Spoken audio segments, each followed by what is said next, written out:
Just trying to get my phone set up.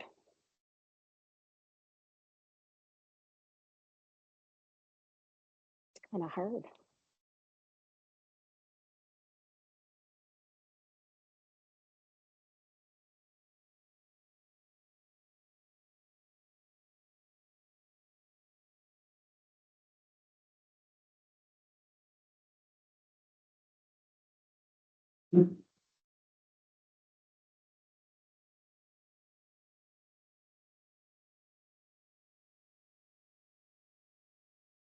Okay. I got to figure out what to do with this phone. Are we ready? Yep. Okay. Yeah, I can hear you now. Oh, good. What a ridiculous thing. Oh, you know, technology is all sorts of fun, isn't it? Yeah. I think I got you. Can you Okay. hear me all? You You ready can to hear go, me Steve? all right? You ready Yeah. to go? Sorry about that. No worries. What's first on the Every agenda? time I I don't have think it of pulled up yet. Sorry. We haven't called the meeting to order yet. Well, then let's call the meeting to order. It looks like it is 7:04 Central Standard Time. And then I suppose we need to do roll call, right? John, should we start with you? Brian sending work too. I don't have. Brian McGregor's Ward 2. Nikki Glenn, Ward 1. John B. City Attorney. E. Bowie, Lord one. And Deborah McIsaac, Mayor. I suppose we should stand for the Pledge of Allegiance, shouldn't we? I pledge allegiance to the flag The United States of America.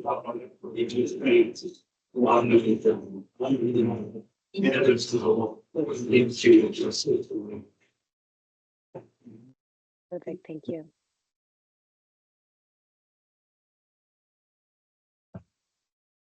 All right, what's next, guys?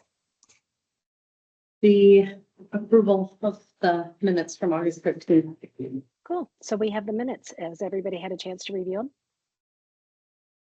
I just have one comment, if it's appropriate. With respect to the funds approved last month, the payment to my firm has a description of April and May legal services, and it should actually say July legal Oh, okay. services. So I just wanted to, you know, in case the auditors were doing things, they'd be confused by that. So if you could Okay. just make that amendment. Yep. Could I get approval for approving the minutes as amended per John's suggestion, please? Make a motion to approve the minutes with the amendment. I'll second that. All those in favor say aye. Aye. Any opposed? Motion passes. Let's go on to claims payable. Do we have any questions on that? Had one. It's just that EFTPS IRS error in September. Mhm. What's that about? So it was from September of 2022. Okay. They're saying that we underreported, Okay. and so we owed an additional $402.93 in federal. So it looks like they maybe reported the Medicare and the Social Security, but not the federal. Good question. Yeah, whoever was, I suppose that would have been 2022. Would that be Linda? That would have been Linda. Yeah. Any other questions? Make a motion to approve claims payable. Second. All those in favor say aye. Aye. Any opposed? Motion passes. Let's go on to public time. Brian, you're gonna have to tell me what's happening because I can't see in the room, so you're gonna have to call on somebody if you see that they want to talk, because I won't know. And for public time tonight, we want everybody to kind of come forward so that Deb and Steve will be able to hear through the owl. and then people watching can hear it as well. Thank you, Brian. Anybody on public time?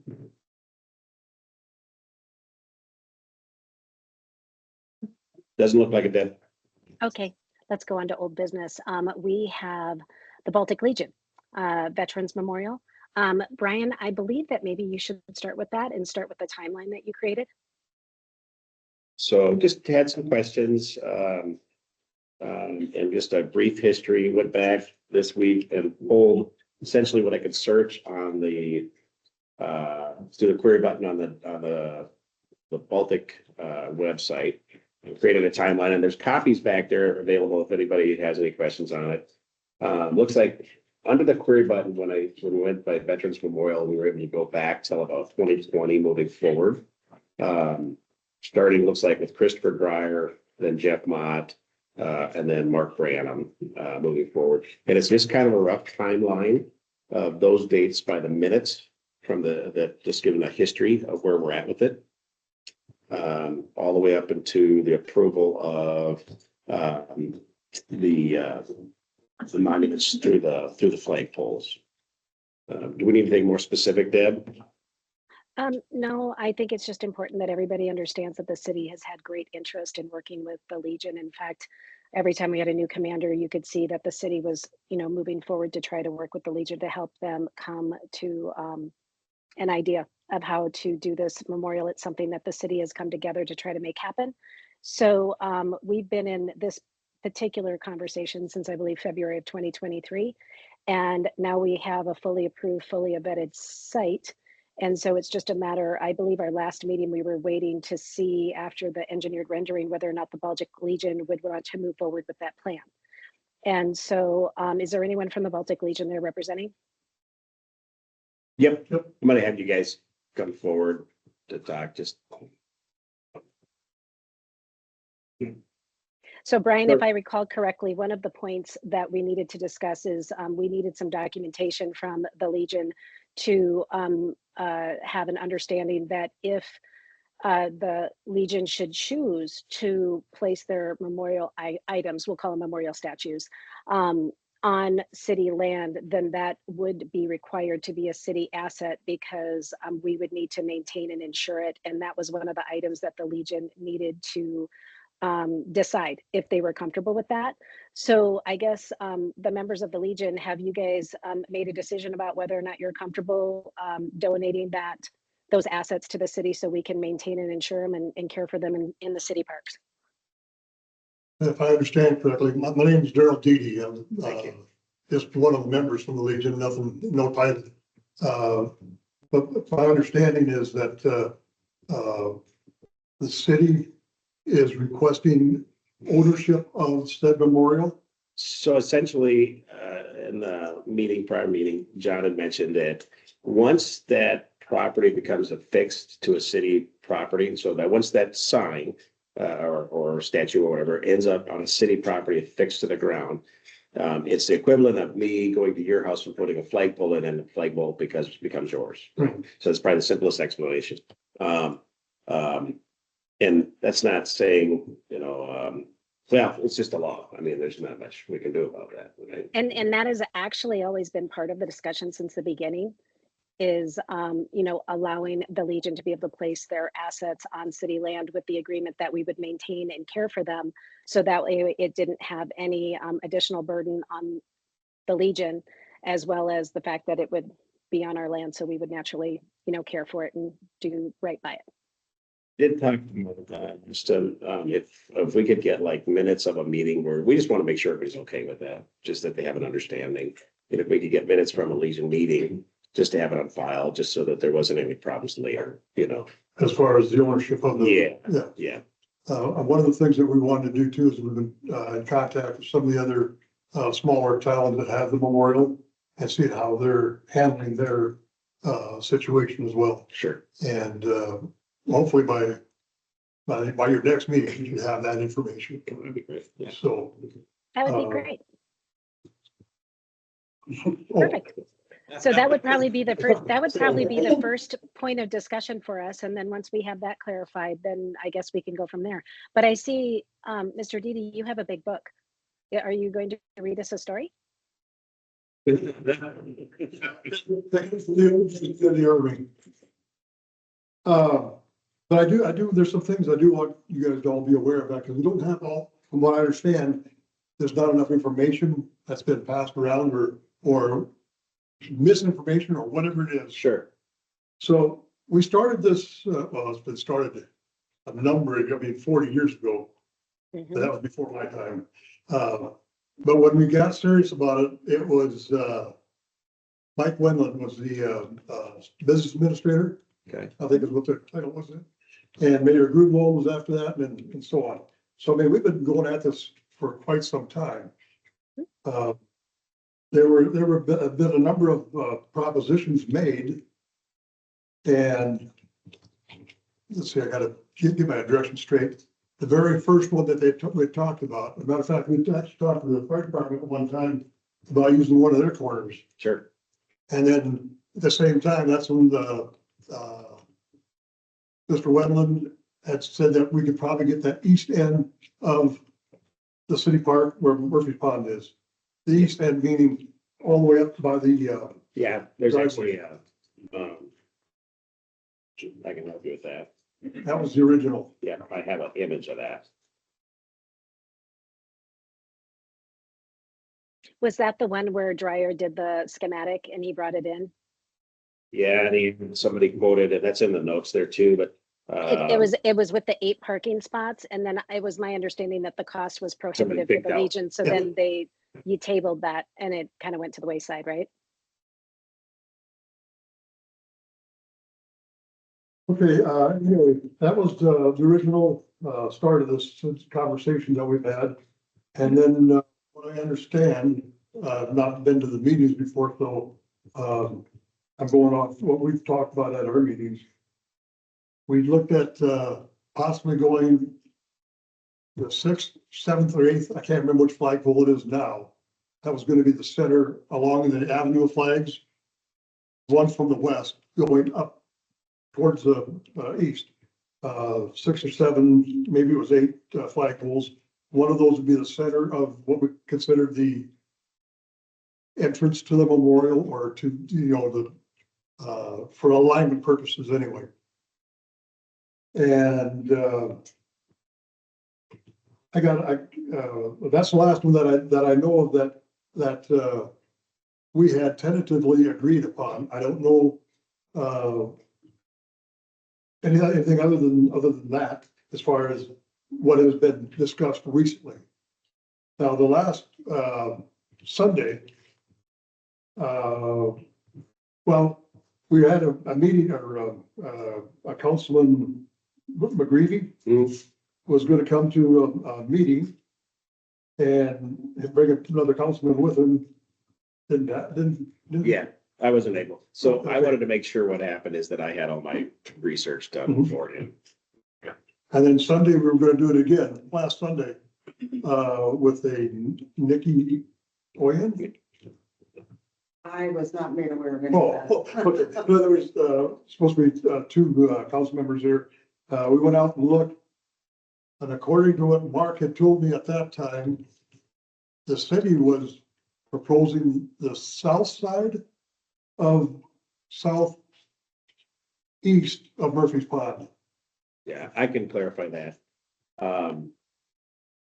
It wasn't a proposal. It was, in talking at City Hall, there was reference to it at one point. But, that's entirely up to what you guys want to do. Okay. And then quite honestly, we looked at both of those 2 areas. The 7th, 8th flagpole area like we originally talked about, or from what we thought we had a permission the first time, because that would tie in with the walking path so nicely as far as access to the memorial. And So those walking. Mr. Didi, may I ask a question? Yes, Currently, we have an approved plan that's been vetted by the city engineer. And it's been completely approved by the council. And we've been waiting on your approval for that design. And so are you here to tell us you have no interest in that design? Or are you here to tell us you'd like to move forward with that design? I'm here to tell you, I haven't seen the design. We presented that design, that schematic to your commander after the last meeting, and we actually presented it in last month's meeting. Does somebody have a copy of that rendering? Or Lacey, can you bring that up on the big It's- screen so the other members of the Legion can see it? It's on the screen now. Okay, so that is the First time I've rendering seen that, this. yeah, so the city engineer, actually, we spent city resources to create the schematic for you. So because not everybody has the ability to envision a conversation when you're talking about something like this. And a schematic and a rendering would be required for this kind of a project. So the city used its resources to be able to provide this for you, because we are equally as eager to move forward with it. As you can see, the entry rock that was new to us would be the entry point of the flagpoles. And then I think it's every 3 flagpoles, we would put one of your statues, which was always the conversation since February of 2023, that those statues would reside between the flagpoles, simply for aesthetic purposes, utilizing a very, an already patriotic space in the city, and also to reduce the maintenance requirements of our city employees. So that was the rendering that is on the table right now. And we've just been waiting for the Legion to say, yes, this looks great. And then we've just been waiting to, for you guys to get the cement quote and submit it to the maintenance supervisor and the building inspector to make sure that it meets city specifications, and you're green lighted with this rendering. So now if you don't want to do this, that's okay. You can totally make another proposal, but you will need to do all the due diligence and create a project and create a rendering for the council to approve. As it stands today, this is approved, it's ready to go, it's green lighted. All you guys have to do is say yes and start working with the with Ryan Fodds, and you can start putting this stuff in the ground. So it's really up to you of what you guys want to do. This is something I can take Another back loca- and we can just, pardon me. We just need to know that there's a memo of understanding that you realize that once you put your statues on city ground, it's basically a donation to the city. But then in return for that, we'll obviously maintain it, insure it, and care for it, and it's in good hands. Pretty much everybody associated with the city has some sort of connection with veterans. Either they are veterans, or my father's a retired Air Force person, and everybody else has connections with the military and veterans. And so this is something we ardently believe in. We believe that this, you know, with the blessing of our engineer, this is really the best use of space for the city of Baltic with the highest visibility. I'm not sure if you're aware from those notes, this would be phase 1. And then what was discussed back in February of 2023, phase 2 would be a walking path, an ADA walking path that would go around the flagpoles. Now, again, that would be at the expense of the Legion, but once you have those statues in there, I'm sure you can generate a lot of interest, and raising some funds to go to level 2 would be easier than the concept of just saying, hey, can you see this? And then phase 3 was to add a parking lot so people could park there and then walk there. And somewhere between phase 2 and phase 3, there was discussion of a burn pit for the flags, because it's our understanding there's a particular ceremony that happens when flags are destroyed. And so we wanted to incorporate that within that space as well. So hopefully that brings you up to speed for not being able to attend prior meetings, so that way you understand exactly how excited and enthusiastic the city is about moving forward with this. And we know you are too. So we just need a thumbs up. Okay, like I said, I will certainly, if I can get a picture of this, I'll take that back. We can get you a copy, you bet. Okay, I'll take it back with me and we'll pass it around at our next Legion meeting. Sure. One of the And things, then of course we'd need that understanding in your minutes that you guys have all voted, that you understand that those items would become, you know, a donation to the city. And we give you our word as, you know, fellow admirers of veterans, that we will do our best to take care of those assets for you. And of course, if there's any thing that you want to do in a city park, like anyone in any city park, all you have to do is just say, hey, we'd like to use this space for something that's, you know, military oriented or veterans oriented or Memorial Day or whatever holiday. You know, it's a city park. So there should be no limitations there either for your organization to be able to fully enjoy the amenity. So I'm really glad you're here so you could understand how excited we are about this. Do you have any questions? I was going kind of fast. I don't have much for questions other than Okay. one of the things that we had talked about, you know, by turning this over to the city. Mhm. If that were the case, you know, we would not want to lose authority or at least have as much to say about what happens to the items once if somebody deems it's not appropriate anymore. Sure. I Well, can't see Mr. it. I would like to entertain that. I can't speak for future councils, but I will speak for myself and hopefully the others, that if it's established in our tenure, we will talk to you before anything else happens. Because this is a city Legion thing. This is everybody. So, I mean, I might be outspoken on some of it, but And I don't see where in 20 years, whoever's sitting up here would not have worked with a Legion. yeah. We have 21 flagpoles that are lit, and it's an amenity of the city of Baltic, and we're known for it. I would find it highly questionable if any future administration would want to undo that. Like I said, though, I mean, we wouldn't want to just, we want at least the same weight carried with our vote as what the city had, is what I'm getting at. So that one doesn't overrule the other one. Mr. Didi, I don't know if we have the authority to do that because we can't tell future administrations what to do. And so I guess I would say that the city has always acted in good faith in working with the Legion, and we hope that you would trust that we always will. Are you guys all aware of all the things that we have at the moment now? That we have the 6 silhouettes. Well, I saw in your minutes or notes that 4 have been purchased. We've actually put a down payment on all 6. Nice, 3 are done. nice. And the other 3, when they get done, we'll have them all delivered to us. Perfect. One of the things that we talked about was that's an awful linear memorial. It's a stretched way out to the point where are you going to lose your intimacy of a memorial where your branches are standing side by side where as you would in war. So I mean, there's a lot of symbolism, a lot of feeling behind all that with placement. The other thing was if you folks are willing to consider the areas that we had talked about before, we could possibly come up with an agreement on a diagram, a schematic, as you say, and see if you guys like that idea at all. So I'm gonna throw this out there. I mean, if anybody can change their mind, right? Nobody's locked into anything here yet.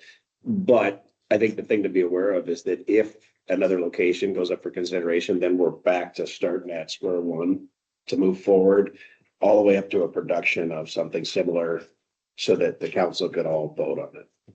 Yeah, and unfortunately, that's where we fell down last time was, Right.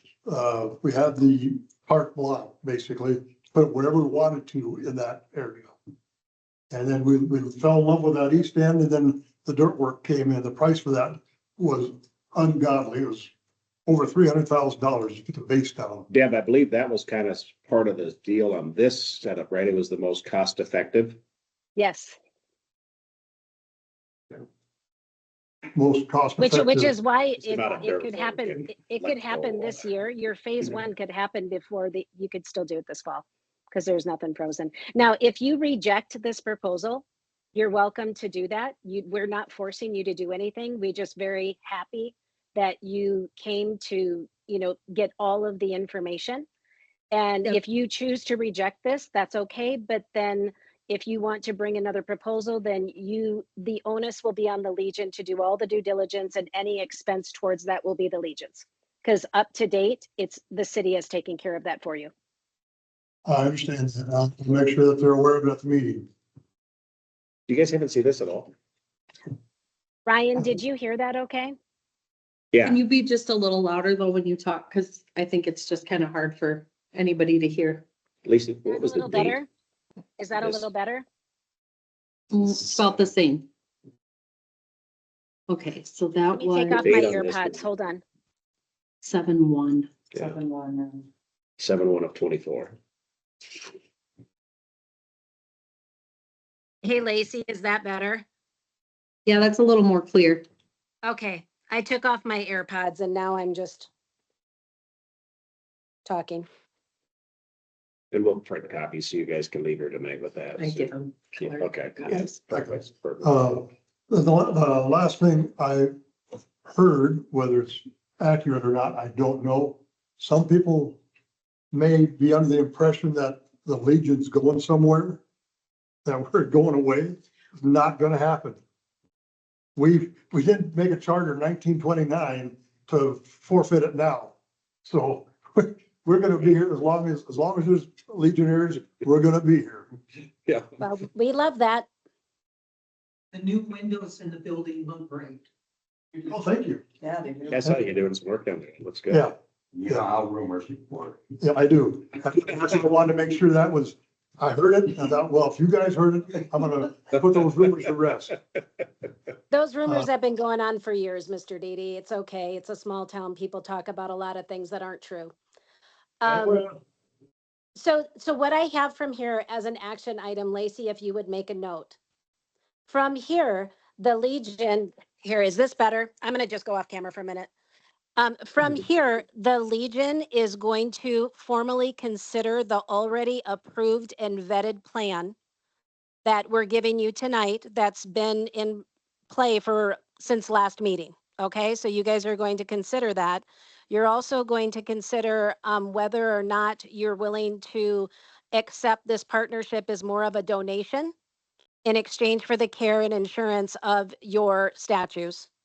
And if you choose to reject this currently vetted and approved proposal, and it was also approved on the Legion side for the record, we would not have moved this far forward if we had not gotten full approval from you guys in the past. So if you have now, for whatever reason, changed your mind, that's fine. But then it is our understanding you guys will come back with a formal presentation for the council to consider. It's not a guarantee it will be approved, but we'll certainly consider it. What you see before you is what's approved I appreciate today. that. Today, Just so I know who to speak with, who delivered the approval from the Legion? Jeff Mott is the one that had always communicated to us that it was a green light. And I believe up until, when was that last meeting when Mark Branham said that the statues were coming in the fall? That was documented in the minutes too, when Mark Branham had become commander, and he had still continued to give us the impression that everything was green lighted in the current location, which is why we created the engineering schematic, because Travis Shears requested a rendering. So the city invested in their money to assist you with that. So we were following the project properly.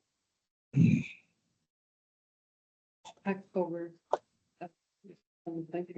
So Okay. the impression that this wasn't approved has just come up very recently, I think as recent as this July. We've been moving forward on this since February of 2023. Okay, well, there's, like I said, there's a lot that, I wasn't aware of. But I will certainly take back the rendering of the schematic and relay the information about ownership, et Perfect. cetera. Perfect. Council, is there anything else we're forgetting, or are we good to go on this matter? I do think one thing, I believe lighting was one of the things that was brought up initially on that, and there is power up there, and that's pretty easy to grab. If you went down underneath, I was talking to Ryan the other day if you went down the south end, it would basically have to come over from the bus barn. Be a very expensive ordeal to bring power. We just know that because we looked at powering up some outlets at the gazebo, and I think, Ryan, what was it? It was crazy It was money. like, I think Will Huber said it'd be about $30,000 for that. Yeah. Or in the back farm underneath all the way over, so. You know, that is kind of. Potentially, there could be a at least. solar option potentially, but with the trees on the south side, I'm not sure if that would work. For future discussions, it might be in everyone's best interest if you guys come up with, if you don't go with this plan, if you come up with 2 or 3 viable solutions, just so that we can all Right. look at everything. At that point, you'd have to understand, if we don't accept this, we reject it, that we won't have the rendering though until the final location is agreed upon. Sure. I mean, we wouldn't go out and spend the money on 3 of them. 3 engineers. Right. Sure. Yeah. So, So Mr. Dady, you Reasonable. can appreciate how we feel, very confident about this approved thing because we invested the money for it to make sure that it was done correctly. yes, I can. Cool. One Is there anything else we need to always discuss? remained with- One takeaway that's always remained with discussion about that site up there is the fact that we have a very active school that is using that space for parking and overflow parking at football games and track meets and whatever. So I would again encourage the city that before a single sign or statue is put in up there, that there be a barrier put that will keep people from parking between the flags like they have been for years. I don't think there's going to be room for that, The Deb. memorial there, we don't want it disrespected by people driving their trucks or whatever right up to the statues. If I remember correctly, the last time we had a track meet, that road was roped off and no one was parking up there. So there has been some changes with that, so. With communication, it's probably easy enough fix. Yeah, Just would have to we can communicate. take care of that. Yeah. Or- Okay, so we've spent a lot of time on this and I really appreciate you coming to council tonight. Is there anything else that we need to do or are we ready to move on? No, just to where our heads are at, we've already talked to 2 different landowners as well. Okay. And Yes, I'm possible aware. options. I'm aware. Sure. Oh, okay. Yeah. We have possible lease options out there, quite reasonable, but, so we have a lot of information to digest when we get back to our meeting. Yeah. And we'll get back. Well, that's as soon as wonderful. we can. And the beautiful thing about this rendering is that it's at no land cost to the Legion. Thank you. Thank you very much. Okay, Thank you. well, thank you for I appreciate coming. that. Thank you. Is that it? Yep, we're good. Thank you, guys. Yeah, Thanks, gentlemen. thank you so much. Can you guys hear me better this way? I can. So is this better? Because I'm trying to figure out where to put this phone so you can hear me. Yeah. I can hear real good right now, Deb. Okay, thank you. So the farthest one away can hear me the best? Yeah, I'm in Fargo. Yeah, perfect. Okay, so we're on to new business. So we have a road closure request for the homecoming parade on Friday, September 13th. Lacey, do you have that information or does Ryan have it?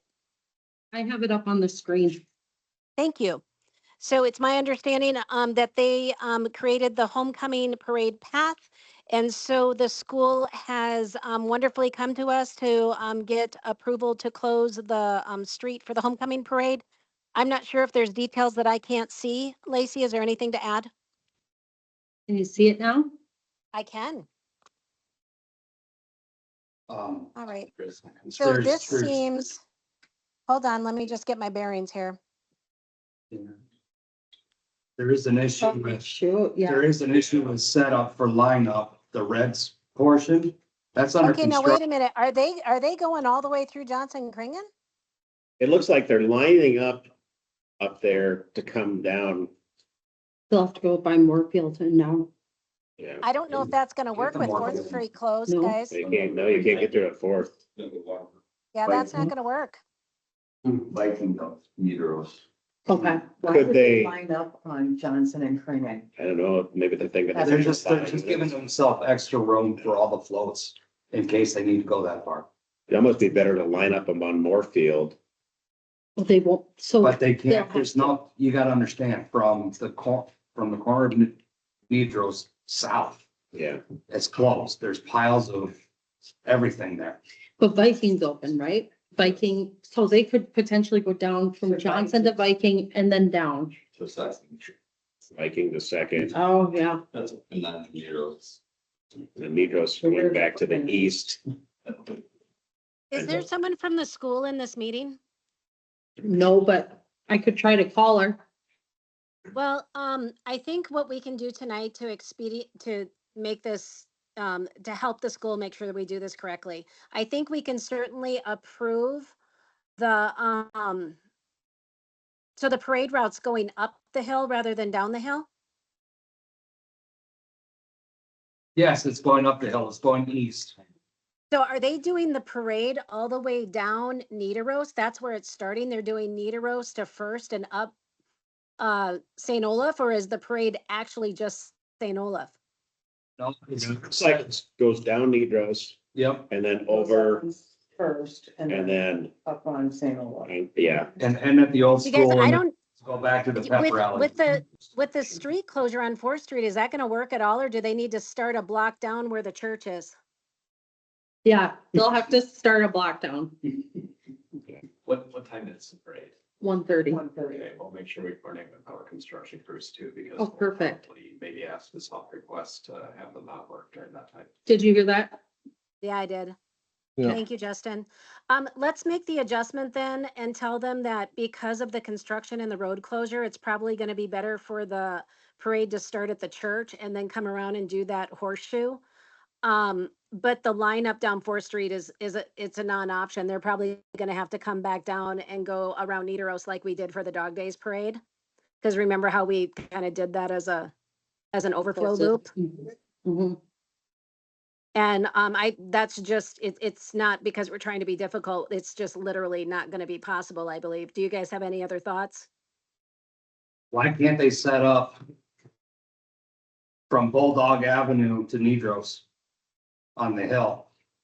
Or even don't on know. Bulldog Avenue? But because they can't, there's, Because you can go up Fourth, you can go south and Fourth till you get to Nedros and you can turn, can't you? Or no, is there's there- rock down. There's piles there. Yep.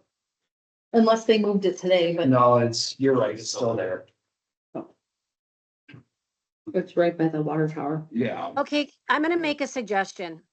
Can we have, 2 people from the city I'm gonna recommend that we have 2 people from the city represent the city to go to the school and work out a solution with the approval of whatever they decide is approved. Because this is not something we can resolve tonight. It's gonna have to include the school.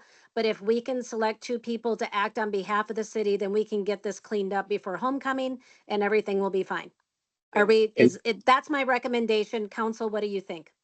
Can we give Lacey the authority to go down to there to handle the lineup portion of it?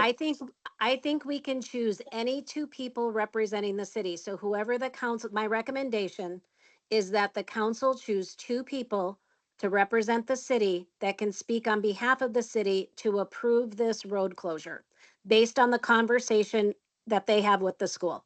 That's my recommendation. Council, do you have Okay. any discussion or ideas? Sounds like Lacey and Nikki would be around tomorrow to do this. Yep, that would be fine. So, And I know Are I got maps, the. are maps Miss coming Flaherty. tomorrow, Lacey? Is maps coming tomorrow? Maps- Nope, not tomorrow. They're coming on the 18th. Okay, thank you. Okay. So the can council would I- need to make a motion to give Lacey and Nikki the authority to negotiate on behalf of the city to approve this road closure, and then I think we'll be okay. John, are we okay if we do that? Sure. So I'll make a motion to give Lacey and Nikki the authority to go down and work out a usable route for the parade. For lineup. For lineup and the actual parade route. I Yeah, second because it. the parade route is new too. That's new too. And then the orange kids and floats, I'm not sure what the orange line is. There's nothing on the legend. That's what they do to return. The kids go through the park back to the pep rally and the floats go around to Lovely and back to wherever. Got it. Okay, thank you. Yep. Okay, so there's a motion on the table, right, Brian? And I second it. Okay, all those in favor say aye. I, Any opposed? All right, then, let's get this taken care of so we can help the school get this done. Perfect. And then Lacey, would you do me a favor and when you have this conversation, find out when the homecoming committee meets so we can address this sooner than the week of homecoming? Okay, sounds good. Okay? Because if this works out well, then maybe it's just a wash, rinse, repeat every year. Sure. Okay, perfect. So that one's put to bed. Now on to item B, initiated measure 28 resolution. We spoke about this a little bit at last month's meeting. And basically what it is it's a ballot measure that's coming in November that is basically removing sales tax from consumable human consumption goods. Ideally, that one would think that that is just groceries, but as the ballot measure is written, it also includes items that would negatively affect the city of Baltic. The South Dakota Municipal League has informed the city of Baltic, should ballot measure 28 pass, it would create a deficit of approximately, their estimation is $43,000 annually to the city of Baltic for taxes we would not be able to use to operate the city of Baltic due to this ballot measure. The South Dakota Municipal League has created a suggested resolution for councils to either support or choose not to support, to educate the taxpayers of the negative effect of this ballot measure 28. So that's what's on the table. The council, you have every authority to sign this resolution in support of not moving forward with ballot 28 or the measure 28 to deter our voters from negatively affecting our budget. Or you also have every right to say, you know what, we don't want to pass a resolution regarding this and voters should self-educate. John, did I give an appropriate summary to this? Yeah, I would say so, and I don't know if this, a little item of interest may be that the city of Mitchell actually tried to prepare two budgets. I was reading this morning on an online feed, and they determined that they could certainly approve a budget without the effect of IM 28, but they were unable. It was so disastrous. I may be taking a little license with the article, but it seemed that the effect would be so disastrous that they couldn't even really measure the impact of losing sales tax revenue. So, Okay, And to that point, the city of Baltic is also under the gun to pass a budget. And it might be very challenging for us to do that if we have a deficit of $43,000. However, it is not up to us as to whether or not we get that. It depends on if this ballot measure passes. But we do need to be prepared as a city. I think that'd be devastating for us. We have a very small budget. That's a large dollar. How much? 43,000 is what of our budget? Our budget's around 800,000 operating. Is that 5%? correct? I'd say 5%. Yeah, it's ballpark 5% is what I'm kind of trying to get in my head. Well, and frankly, 5% kind of speaks to the fact that a municipality in the state of South Dakota only has two ways to generate income to provide services and amenities and infrastructures to our taxpayers, and that's through sales tax and through utilities. And so 5% makes sense because that's, what would be taken out for sales tax. Okay, so any discussion, council, regarding whether or not you choose to pass a resolution or step aside? I mean, either is perfectly fine. You just need to decide what you want to do. Citing this is. well, the only thing I would add to that, Madam Mayor, is that there are three blanks that need to be filled in if we're going to adopt or consider adopting this resolution in its current form. Okay. I mean, I've written in Baltic, in the two whereases and the now therefore be it resolved. But the resolution is calling for the council to indicate how much sales tax has been collected in 2023 and how much year to date. And then in this next whereas recital, the question is what do you estimate your annual lost revenue would be? It sounds like it's 43,000. 43,000. So you know what that blank is supposed to be. But the question then becomes, in the whereas clause above that, Mhm. what would you? Lacey, did the municipal league get back to you on those numbers so we had them for this resolution? No, I can Okay. probably set that up though while we're, Well, let's do this. Then let me make a recommendation that the council take this under consideration. We need to meet next week anyway for budget. So it would be only appropriate that once we have those final numbers, then you guys can make a decision.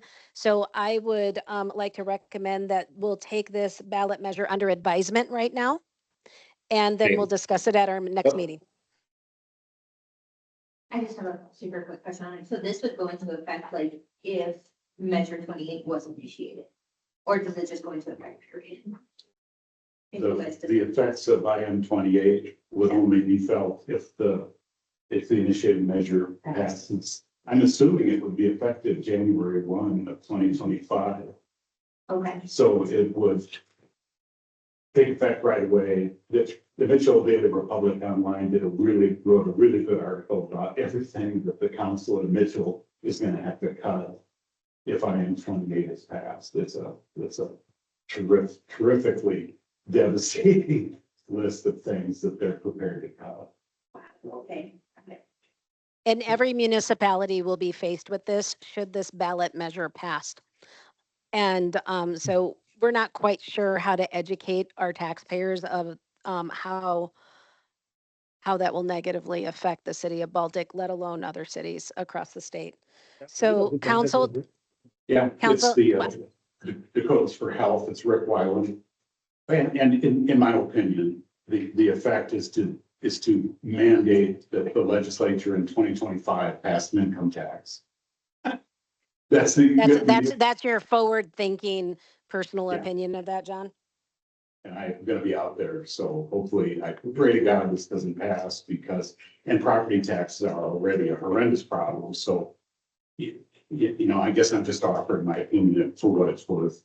It's And sad. unfortunately, what's going to happen is every municipality will have to be prepared about how to bolster their budget to overcome this. So should the ballot measure pass, that the municipality is still secure, which means that, rates would go up to be able to offset the sales tax we're not collecting. Every taxing authority will be opting out of the cap. And then Yep. property taxes will skyrocket, and then property owners will revolt, and then we'll end up with I imagine some type of a gross receipts, income tax. There's all kinds of things you could tax. We just need to look to Minnesota. Yeah, And people would probably raise taxes on everything else you're purchasing. I don't know what else to do. I mean, you'd have to take what you're giving up Yeah, and maybe pile cars, it on top. maybe more Give vehicles. rid of the excise tax, go to a street. Yeah. Something, yeah. Yeah, and yes, everything's up for grabs at that point. Right. Is there any more discussion on this before we move on? Another thing, I'm sorry, go ahead.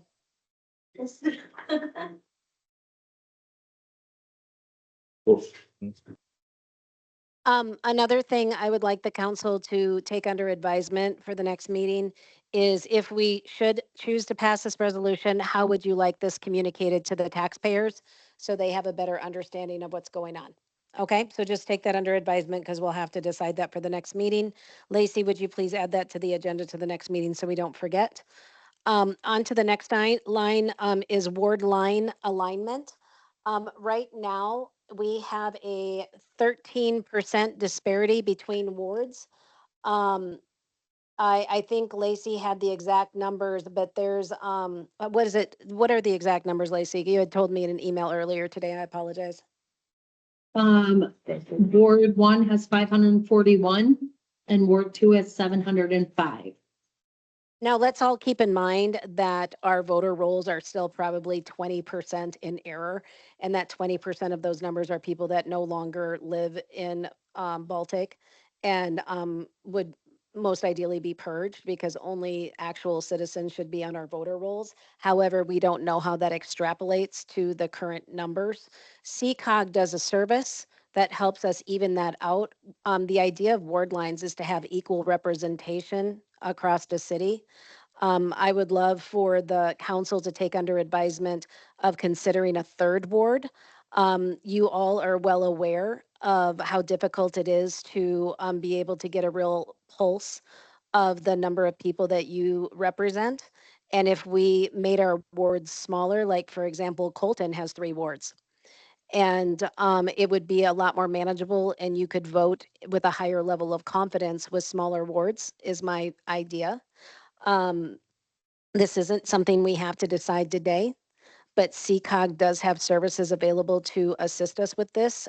They help with 4 hours of service towards this project. And then after that, it's $75 an hour to help complete the project. Sophie, is 4 hours usually the standard amount of time to do this? It would be a whole lot more if it was. I think if you do choose to do 3, it might be a little extra than a typical redistricting. But I can't imagine this is 20 hours of work by any means. Okay, that's helpful. So I don't know if the council wants to decide to move forward with this project so CCOG can get started, or if you guys would like to take it under advisement and consider whether or not you want a third ward and we talk about it at the next meeting. What would you like to do?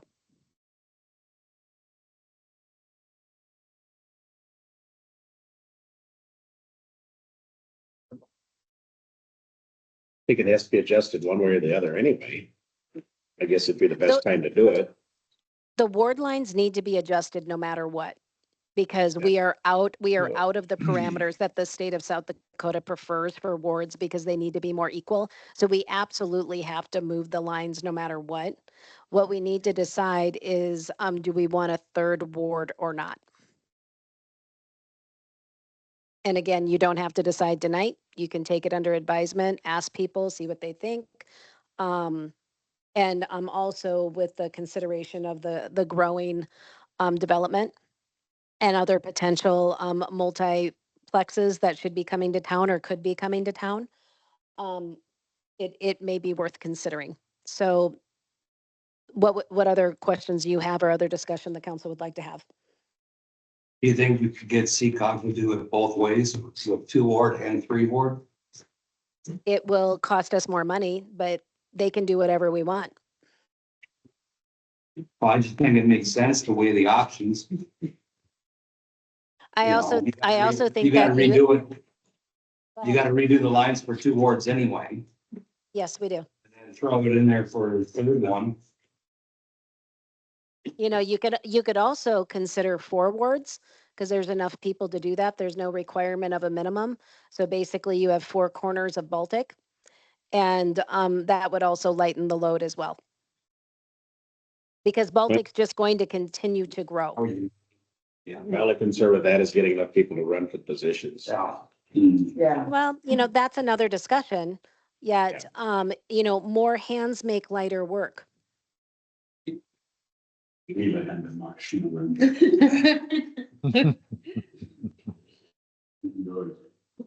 So the text that's on the east side of. Let's see, what's that? There's no need to discuss where the ward lines would go at this time. It's a matter of, do we want to start the project now? And we need to decide, do we want 2 wards, 3 wards, 4 wards? And then once we decide that, then we can move forward. Where those lines would be upon the recommendation of CCOG. Yeah. And it would be based on population. And what we do is we actually, depending on if you want 2 wards or 3, or we can do it both ways, is we give you options. And then the council ultimately decides with your legal counsel, what makes the most sense for Baltic. There you go. I do want to mention that because this would sort of be outside of the census or maybe a little delayed, Baltic also has the option of determining the number of inhabitants in wards by voter registration per South Dakota codified law. So if you do decide tonight this is something you want to do, we would also need direction how you want to come up with like the population. This was using census data, but voter registration would probably say something different. So Like, if I yeah. understand what you just said, we are bound by registered voters? Or can we do a population study? No, what she's saying, I think, is that which one do we think would be more accurate, correct? Yeah, so we kind of just, Population's definitely more accurate because only about, I would say 50 to 60% of our citizens are actually registered to vote. And there's a lot of double, triple registrations for same addresses in Baltic, just people that That left is and correct. moved somewhere That is else or correct. and never changed their registration. We've seen this, so. perfect. That is correct.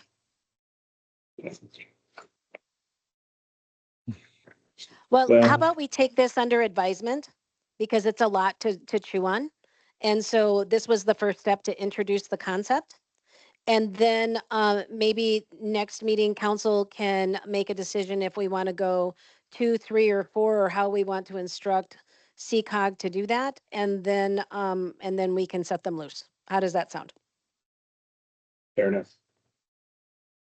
Any Sounds other, good. I mean, unless you want to do something different, guys, whatever you want to do. No, I'm going to table it, so we can Yeah, I discuss agree. it more. Okay. I agree. Okay, so then we'll table this for next time, but it's under advisement. So is Justin there? I am here, Mayor. Okay, would you please come up closer to the L because I'm going to be asking you some questions. Okay.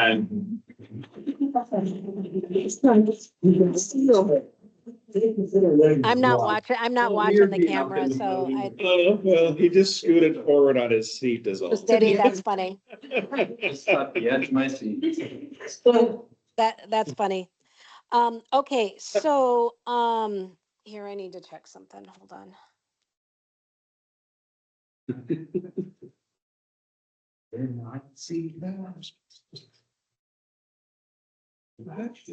Okay, hold on, I got people texting me about the meeting.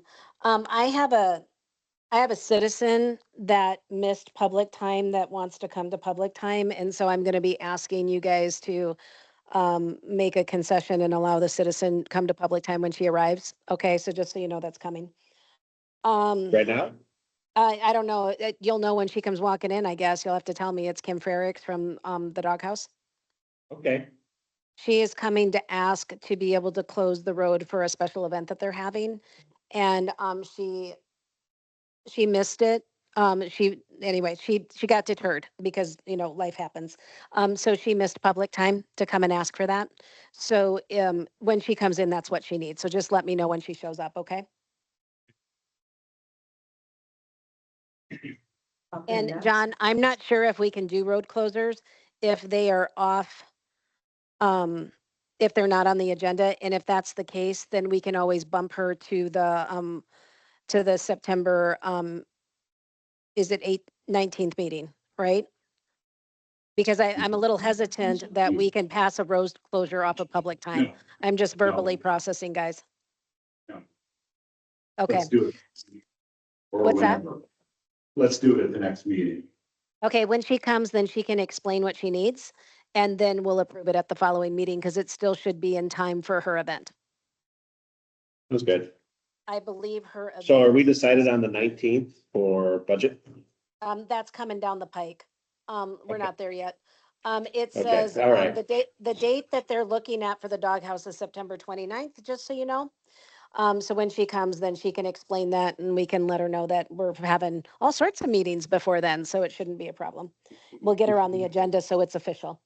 Okay, so, Justin. Baltic Yeah. Heights Park financing options.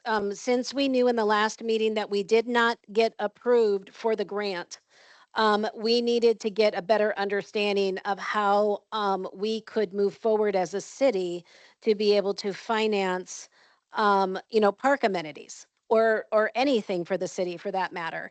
And Justin and I had a wonderful conversation, and he explained to me in like I was a 5-year-old how cities finance amenities and infrastructure projects for our city. Because again, we just discussed that the only way the city can pay for things is either by grants um, or by financing it. And the sources of income are really limited in the state of South Dakota, and we are limited to utilities, services, and sales tax. So Justin, are you prepared to kind of explain that to the council the way you explained that to me?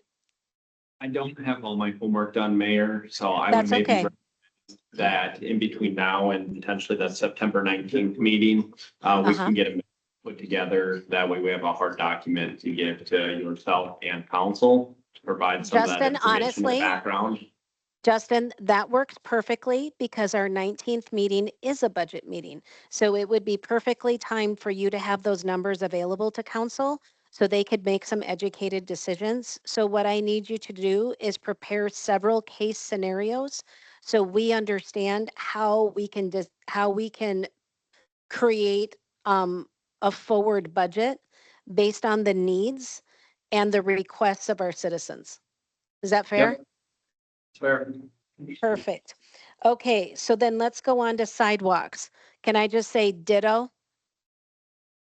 Sidewalks are a little easier. I'll say the big thing with sidewalks, if we want to finance sidewalks, there's an avenue of assessments. There's a process set out by South Dakota codified law that essentially assesses that cost of the improvement to the abutting landowner. So if we were to go through a sidewalk project that was assessed, there'd be plans and specs put together. There would be a notification process. There would be a public hearing. So it would allow those residents that are getting the direct effect to voice their opinion, positive or negative. It would be a lot of community engagement with those folks. Then it would go through the standard assessment process from there on out. Again, with that, I can give more information, but essentially what that does is that sidewalk is assessed. So it's saying that that abutting landowner does pay for the full cost of that sidewalk if the city wants to assess the full cost of it. So that is the Council- mechanism to get sidewalks in a community. But obviously there's large deal of community engagement with this, making sure everybody's on the same page. Have you done this in Correct, any other correct. communities? I did once in Iowa. Okay, and. And Justin had to leave. That's what brought you to South Carolina. So, So is the assessment for 7 years, if I remember right? yes, yeah. And it's a lot on just the communication aspect of it, right? It's kind of funny that something like sidewalks can be a big hot button, right? Oh, yeah. People love them or people hate them. Yeah. So when we identify where we want those, it's making sure that having that clear communication, the need for them too, expressing the why, on the travel path. There's a little bit of opinion on my end if we're getting a lot of backlash from those residents in that area. Maybe it's not the best spot to put a sidewalk, right? John, do you remember like Kent went through this, T went through this, I recall. Parker Parker, went yeah. through kind of really I short. think Canton was really tough too, because there was such, the community had been there for a much longer period of time, right? And Parker involved paving the streets as well. Okay. And curb and gutter. Yeah, the whole street association. So with the sidewalks and like, where are you guys thinking that you want to have them put in? Like, is it the new developments or the older streets? In new developments, it's Well, already exactly. required. Any new construction requires curb and gutter and sidewalk. That's a given. That's an absolute given. What we're dealing with is bringing all of the neighborhoods that sidewalks and curb and gutter weren't required at the time of construction and bringing them up to the level that all of the new construction has been required to do. That's what the discussion is. So so basically anything newer in the community, Yeah, that was a standard way of construction, right? Yeah. So anything prior to say like the heights and back, I don't think it was required. Yeah, because Right. the heights. Yeah. Sidewalks. So. It's essentially the tree streets and the heights that are most affected, most of the places in, and here's what I'll say. Justin and Ryan did a great job. They did a study to figure out who had sidewalks and who needs curb and gutter and who needs both. And so that's what we'll have them bring to the table. I think having a public hearing is a really great idea.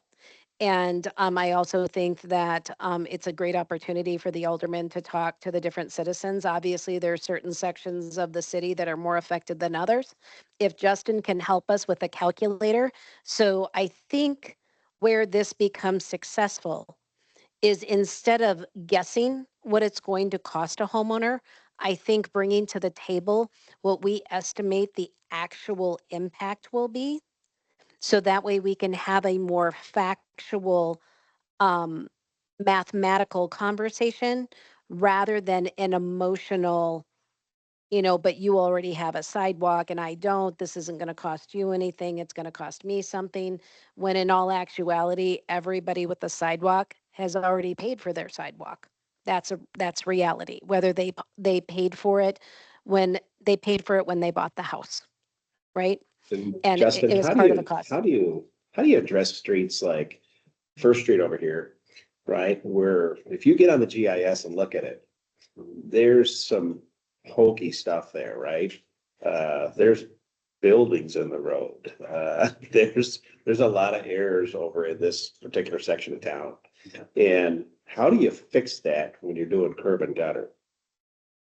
There's a lot of challenges when you have, like, call it an old part of town and just building on that. There's gonna be some level of doing the best we can, right? There's only gonna be so many funds, some projects just aren't gonna be financially feasible within the scope based on existing conditions, right? That's some of the challenges on the engineering side, right? Where we can come up with those alternative solutions to get the best solution present, especially when we talk about, sidewalks, ADA, whatever.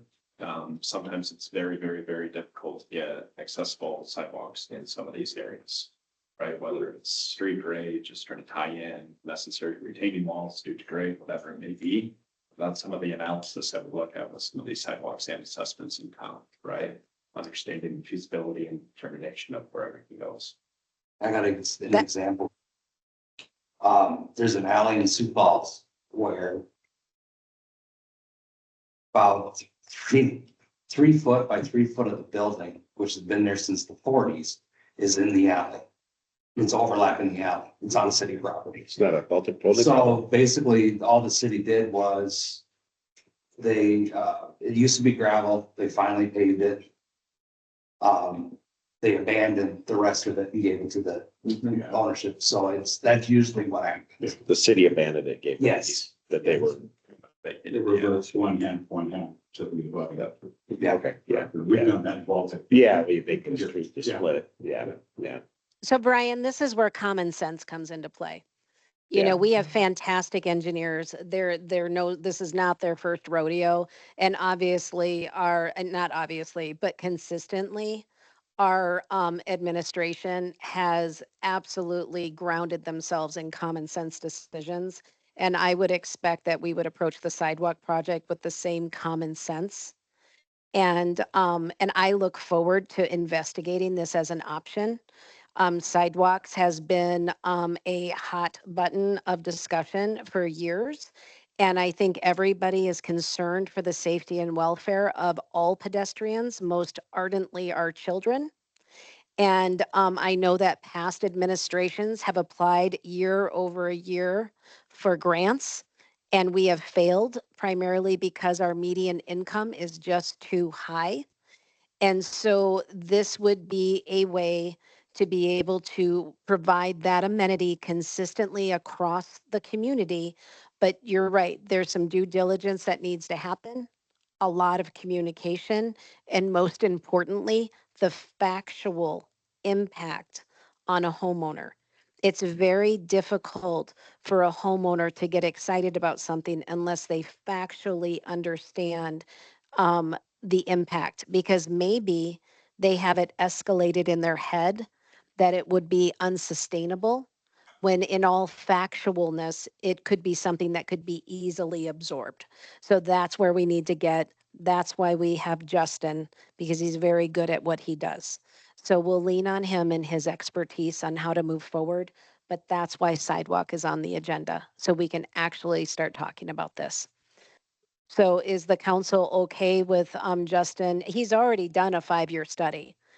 It's just a matter of having this bubble back up to the surface so we can have real conversations so the citizens in Baltic can enjoy real change that benefits all of us. Any other discussion? All right, let's go to engineering update, Justin, since you're sitting here up at the table, right? I think I'll give the reins to Parker and let him slide up here. He's been more in tune here with these projects going on, so I can. Deb, just FYI, Deb, Kim is here. Yeah, we can. Okay, can someone tell Kim what we decided to do with her? She walked in the hotbed.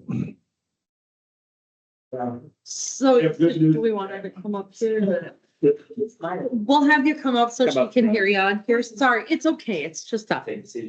Yeah, just talk about. It's just us, Kim. It's just us. The street closure for, and then, since it wasn't on here, we can't necessarily pass that tonight, but it sounds like we'll be getting together next week for our budget. Okay, And Yeah. so it should be in time for the event. well, yeah, I just want to be able to Sure. advertise, so I have somebody show up for it. Sure. Sure. We want to do like a customer appreciation day, and then I wanted to like put up like some bean bags and stuff in this, so that there was like games. I'm gonna sing, the girls are gonna work so that they can like serve the people. So it'd be music and games and food and just a customer appreciation day. And I was gonna tell people, hey, bring up your lawn chair and hang out and have some fun, you know? But I mean, I could do it out the back door, but it just would be a lot nicer to be able to have like the bean bags out in the street instead of on the uneven grass back there that we couldn't really fit that much. Is that a Sunday? So Kim, yeah, what day of the week are you looking to do this? I'm looking at the 29th Oh, yeah. of September on a Sunday afternoon, and I was thinking probably like either 1 to 5 or 2 to 6, something like that, the afternoon, so that So- everyone. There's not. Well, that's like I said, hardly anyone ever even drives by on that day anyway, but I just thought it would be awesome to be able to like, I know lots of my customers have beanbag boards, so I thought, well, hey, let's make it fun, and we're gonna put a ping pong table on our cement in the back of the bar and set up some different games you can see, that kind of stuff. Just make it like a customer appreciation fun day. Great. Great. So Yeah. what would you need blocked off then, Kim? Just far enough down, I'd say we can probably just like block from like, the cafe to, to, To Second Street. probably wouldn't even have to go all the way. Oh, the cafe, Second Street, the cafe, and then down past the doghouse a little bit. Just enough room for people so they don't have to sit right in front of my speakers when I'm singing. Oh, okay. So I can kind of stay away from, so that it's From more Second- blended sound. From Second And then- Street down to the thrift shop. Yeah, Half like, thank you. Yeah, about like that. Enough room for, I don't know, probably 3-4 sets of boards Yeah. and So people really, that- we would just need to put the blockades, and it's not like you need a fence or anything, so we could just do blockades on that one side on Second Street and the other side at the border of the thrift shop, and that should be more than sufficient for you, just so you don't have cars driving through, right? Yes. Okay. Yep. Council, do you Yep. have any other questions about her request? Nope. Lacey, is there Okay, anything else we awesome. need to document it for the agenda next time? Just to make sure it's on the agenda. Yeah. I will make sure. I'm pulling all the agenda Thank you. stuff. I'm like, No, you're fine. my friend from Washington is here. Not even what day of the week it is. Well, and I'll take responsibility because Kim talked to me about this weeks ago and I forgot to say anything to anybody, so I apologize. City meeting, I'm like. Okay, so Kim, we'll put you on the next meeting agenda, okay? Perfect. Thank you so much. And we'll get a hold of you, Lacey, we're gonna swear it up tonight for that. Yeah. So, Yeah. yeah. We'll get that All right. taken care of. Perfect. Thank you so much, you guys. Thanks, Kim. All right, thanks, Kim. Parker, are you still there? Thank you. And we're doing the same thing when I go to the streets and the sidewalk, just kind of a nightmare. And not everybody's gonna be happy. Are they? It's 6 of one, half a dozen of I remember T. I vividly remember T. Parker, are you ready to do the engineering update, please? You scooted up close. All right, we'll start with a project overview on the water main looping. They have resumed that project. They've removed or completed all the removals on 4th Street and are now starting to install utilities, water main and sanitary sewer on 4th Street.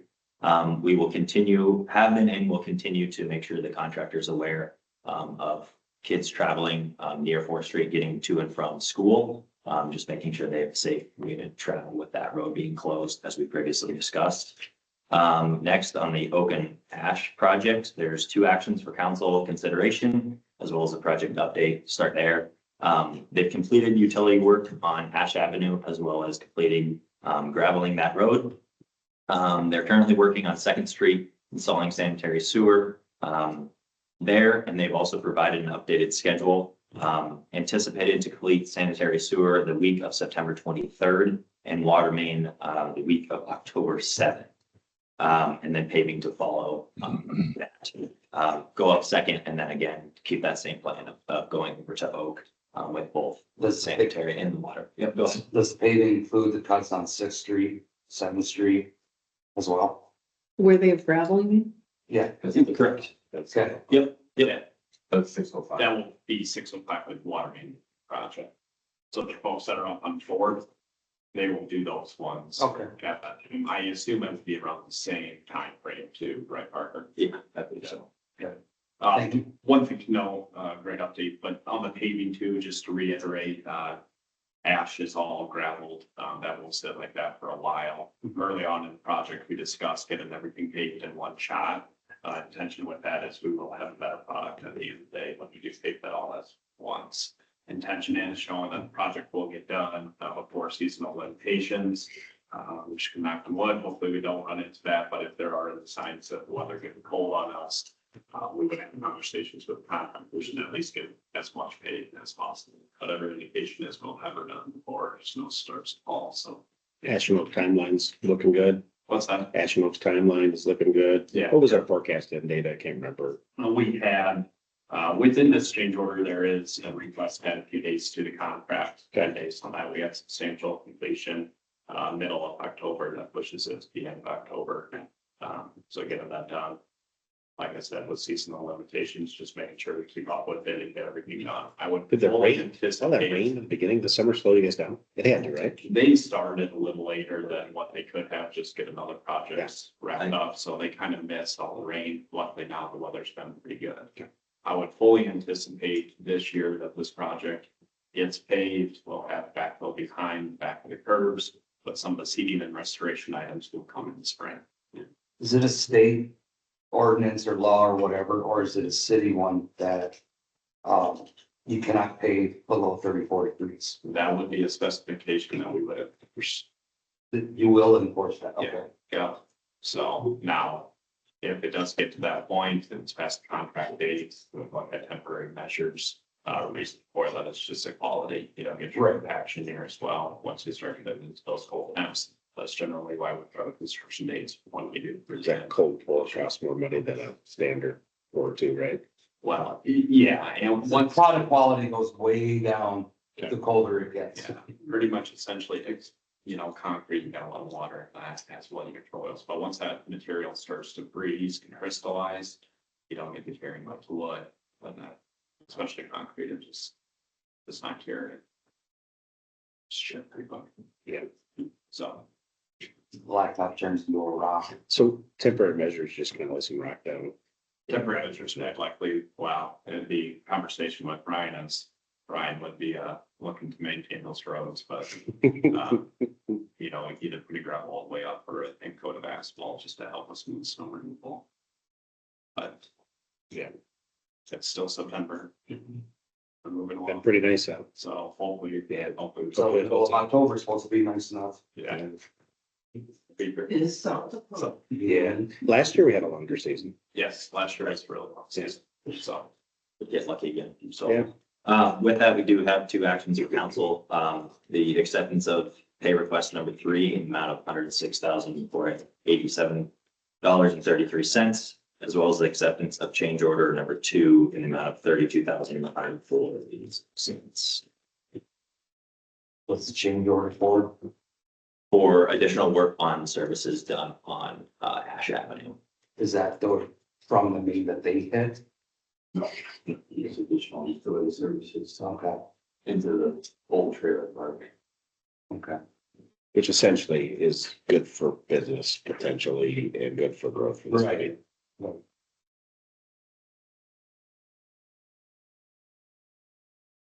Okay, so what we need is a motion from the council to be able to approve the change order. Is there something that needs to be signed?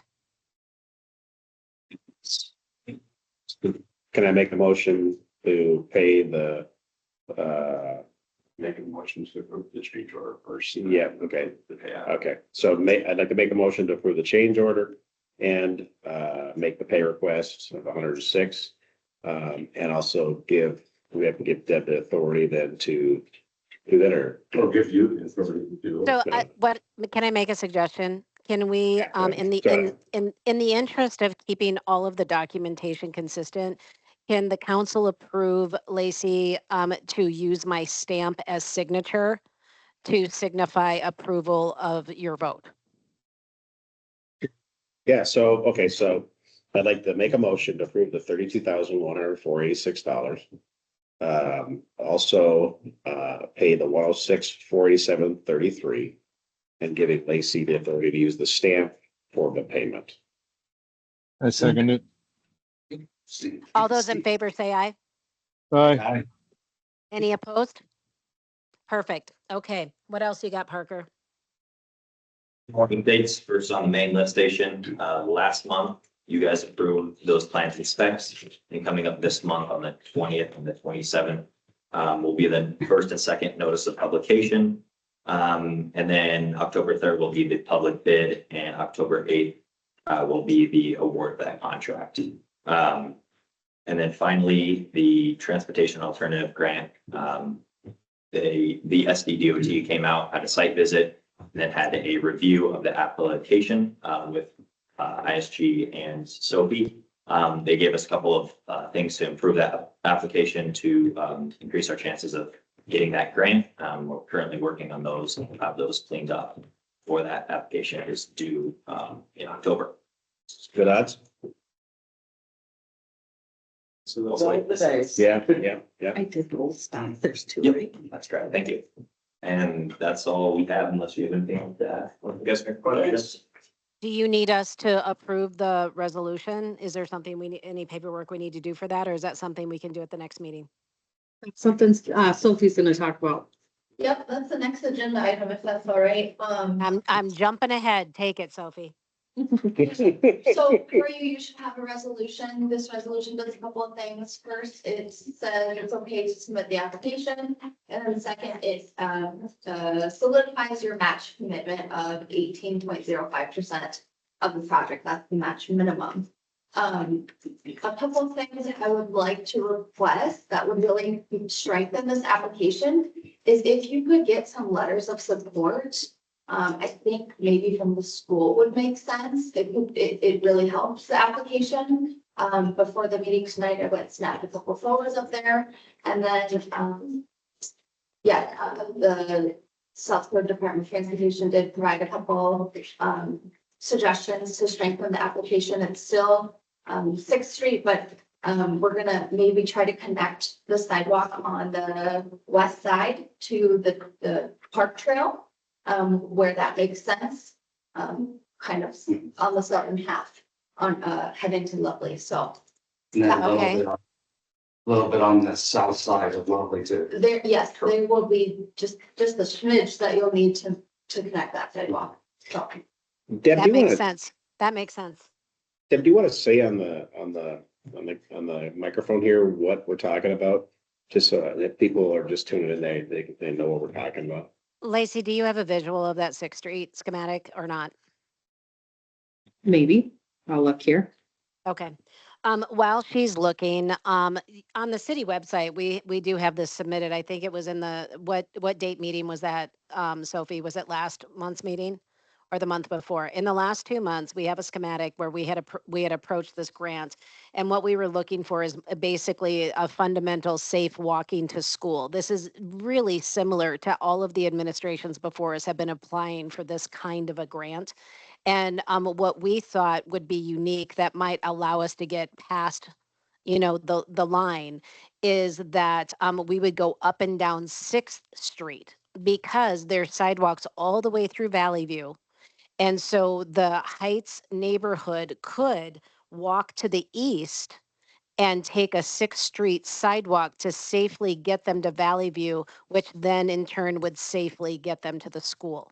So the proposal of the grant was to look at sidewalks north to south on 6th Street. Now, on the very north side of Baltic, we have new construction, and we've learned this evening that new construction requires sidewalks. So that's not a problem. There are certain portions of 6th Street that do have sidewalks. It would be filling in the gaps and ensuring that we have a solid sidewalk system north to south on 6th Street that goes up into the Heights and then of course adjoins to 6th Street in Valley View. That's where Sophie was talking about that little slice of heaven that is 6th and Lovely, where in the right of way of the city, the sidewalk, to nowhere, is there. And so then we would have to be able to build that bridge of Terabitha, if you will, to make sure that there is a full safe passage for our kids to get to school. And obviously Valley View is a very safe path to do it. Does that adequately describe that? Oh, look, you got a picture up. I just saw that. Okay. So you'll see in this picture the black lines that explain exactly what I just described. So we would be auditing and ensuring that there are sidewalks north to south from the Heights so the kids don't have to walk on the perilous 5th Street that has no curb and gutter and it's over hills and the sight lines are less than desirable. So even though it may be a little out of the way for some citizens, it would be a safer path for their children. McGreevy, is that what you were looking for? Yep, that's exactly, yeah, yep. Okay, We so, all know what you're talking about, but, somebody hadn't watched or hadn't been here. Sure. So it's gonna make- Yep, no problem. Sophie, is there any action we need to take tonight for this? I would like if you would consider approving the resolution to submit the application by October 1st. I would like to table that because we need to figure out how we're gonna get these letters. So let's get the letters together. So, who do we need letters from besides the school? Or is the school enough? I think a couple would make for a stronger application, so maybe if you could get a resident or two from up in this area or. What about the fire department? Well, The fire department all be right, on so board with safety? who are my Ward 2 aldermen? So I guess, Mr. McGreevy and Mr. Sinding, you've now been voluntold to go get some letters of recommendation. I will suggest that you guys divide and conquer. Let's see if we can get 5 or 6 letters, find people that are, have the gift of word and see if they can spin this to help us get some serious cash, okay? If you have any questions, let me know. I would really like to have those letters by our next meeting, which would be the 19th. And so I'll let Brian and Ryan, I will respectfully suggest that you guys take this bull by the horns and get it done. Yeah, Yeah, we have a list of names that we're supposed to talk to about, water lines anyway. perfect. See if you can get Split up right there. 2,700 letters of recommendation.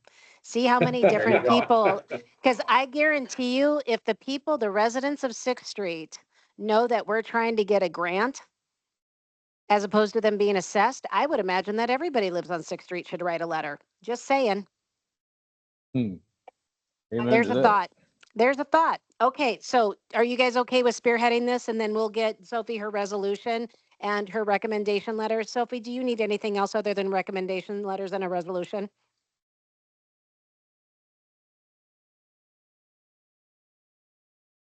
When can we get that template? I can get to you tomorrow. Perfect. Thank you. And Sophie, if you can please help these gentlemen to craft several various versions of what a recommendation letter would look like. So people would maybe not plagiarize that template, but utilize it for inspiration. Is that a fair request, Sophie? Can you guys hear me? We can hear you. I can hear you. Sophie, are you okay with that request? Yeah, that sounds good. Thank you. All right then. So Brian and Ryan, we look forward to seeing how many letters you bring. I'm looking forward to the thick stack.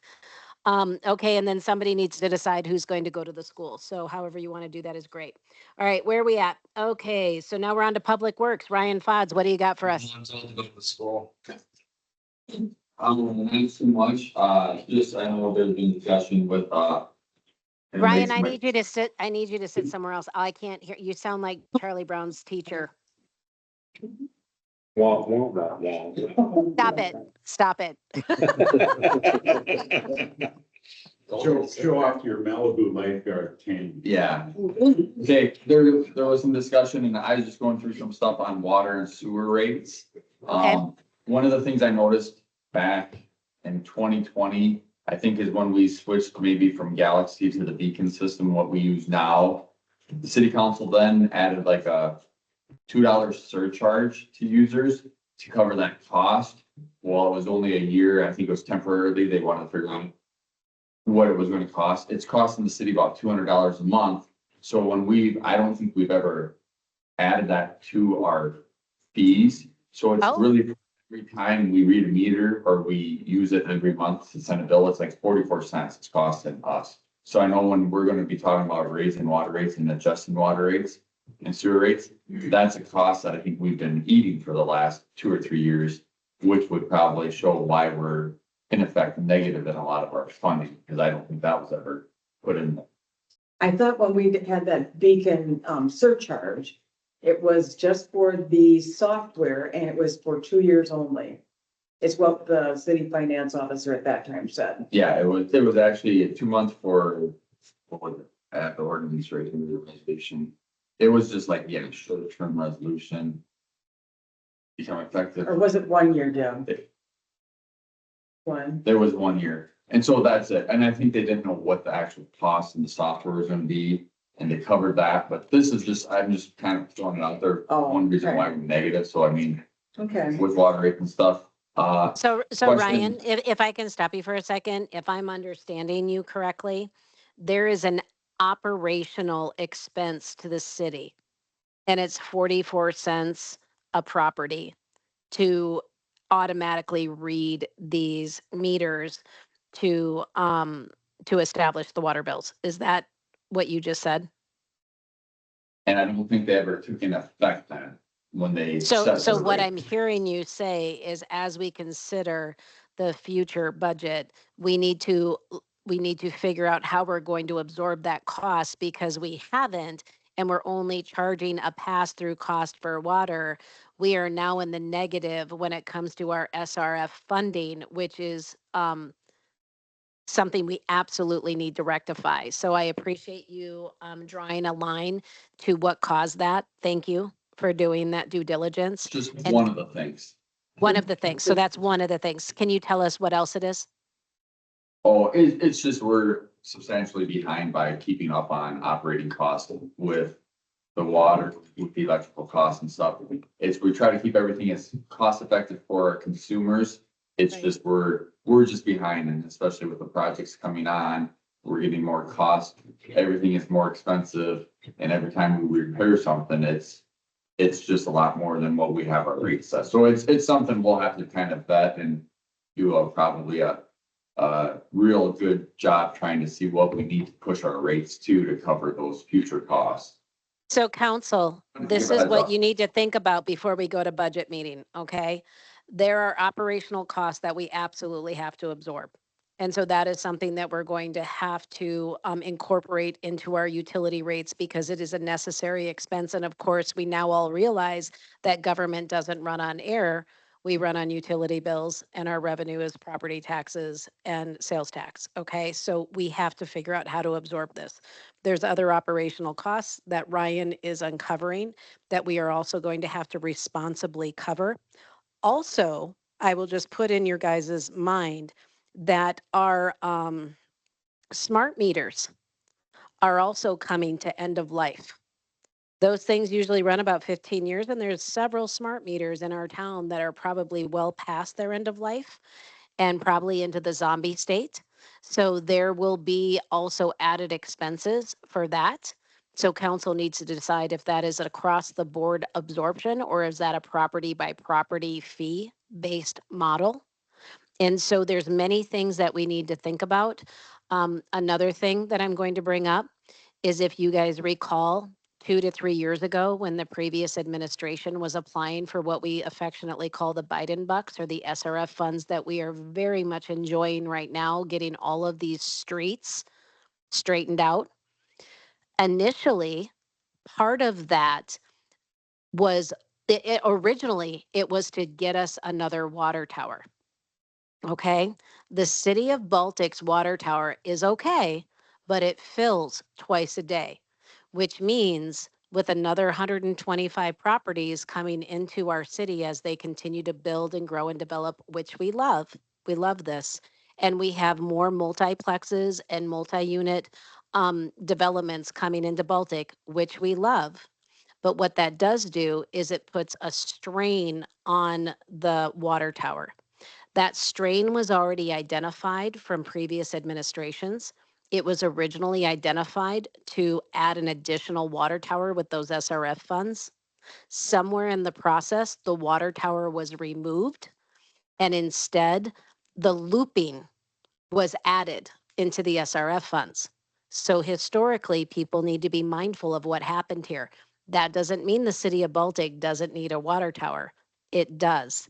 We're going to be looking at that. We're going to need to discuss that.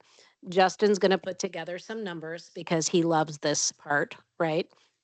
And he's going to educate us of what that's going to cost our city. And if you guys recall, last spring when we were talking about our lagoons, we're also at capacity with the lagoons. Again, we love the growth of Baltic. We welcome all of these new citizens. However, the reality is infrastructure is real. And our infrastructure needs in the city of Baltic are bursting at the seams. These are real expenses that we must provide our citizens.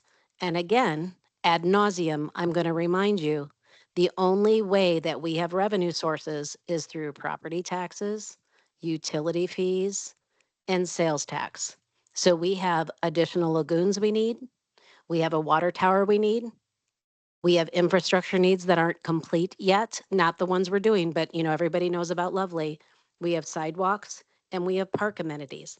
There's a lot of things on the plate, people.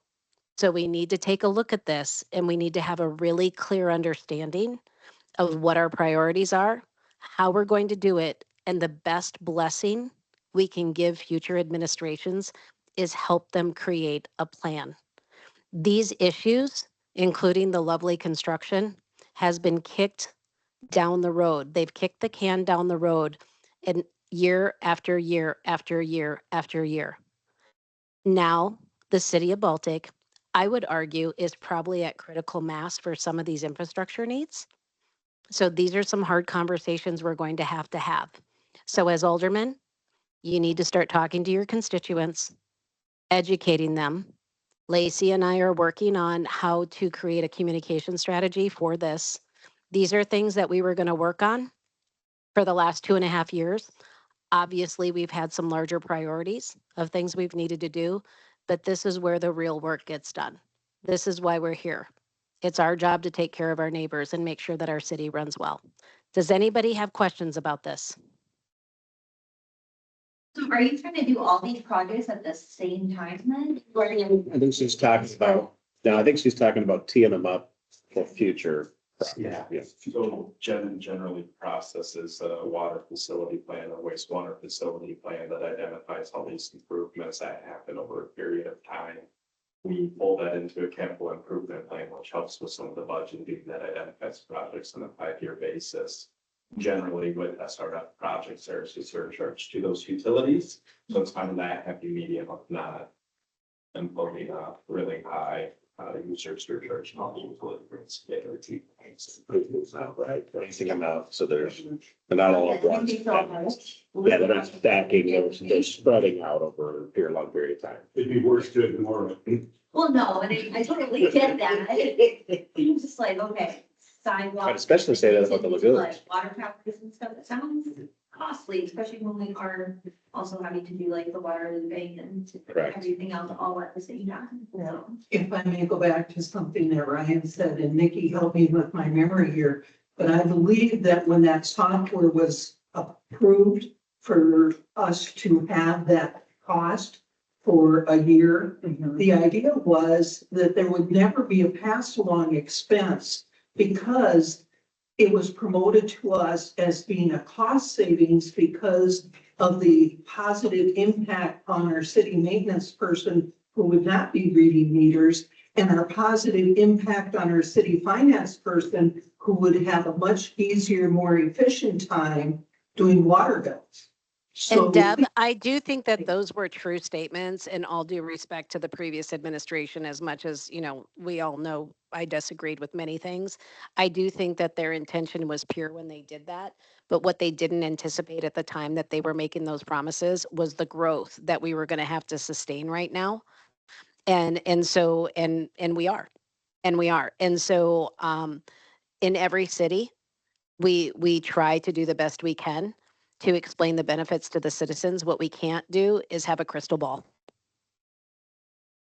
And the one thing with water and sewer, they're enterprising funds, so the only way they make money is from users. So, the pass-through, it's always a pass-through, so every citizen pays for the water that we get. So it's, if it goes up $2, the city's gonna charge the user $2 because you can't use general fund tax dollars to cover water and sewer.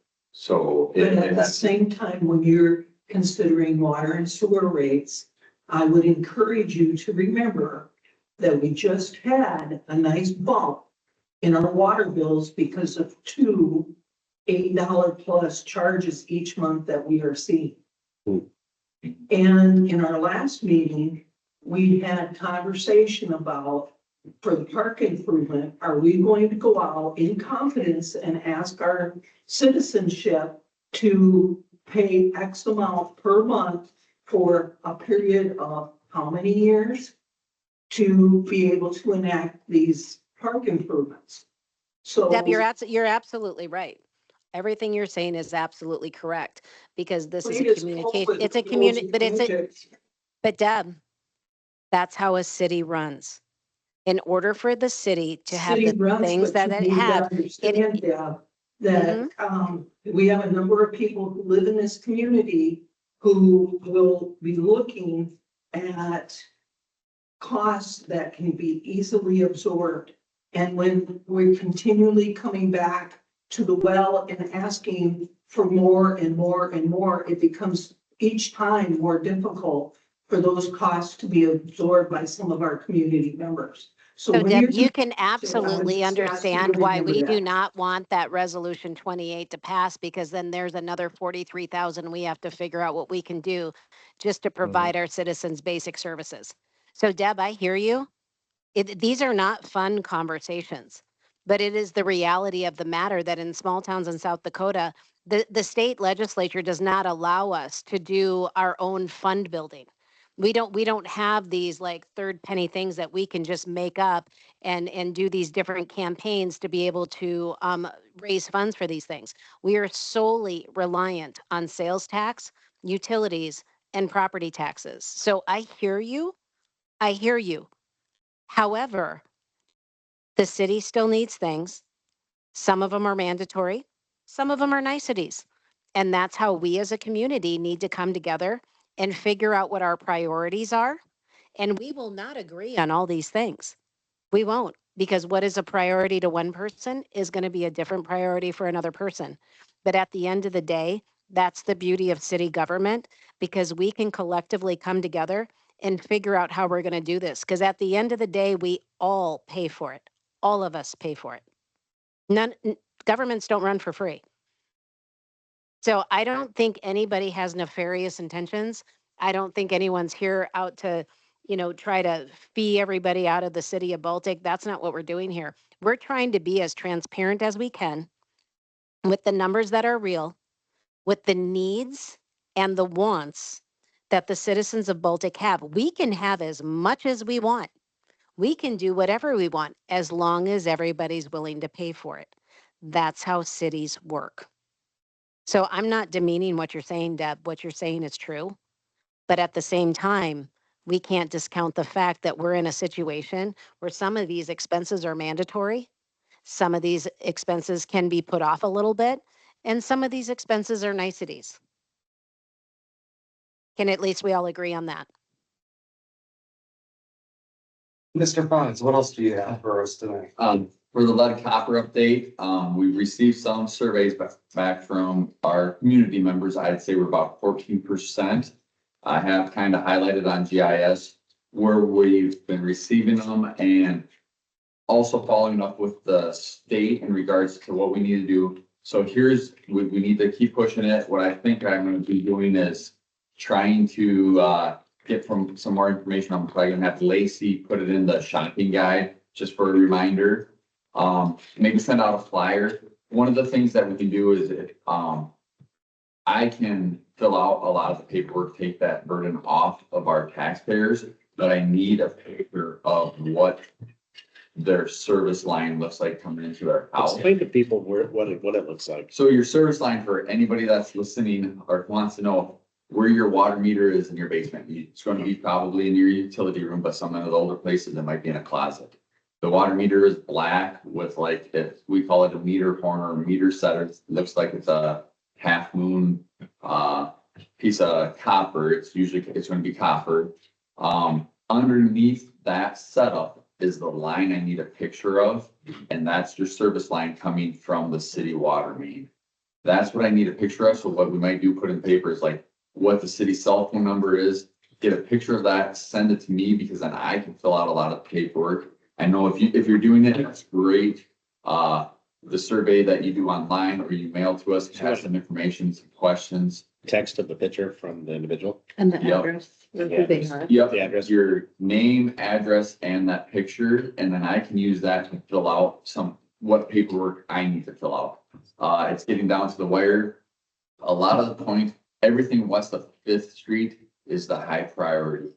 Everything east of Fifth Street is built after 1988, which is the threshold cutoff. So I can do a lot of variations on that where we still want a picture, we put it in your file, but I can authorize that knowing that those houses are no lead. So hopefully everybody will get that information out. We might send a flyer. I might have to do some door hangers.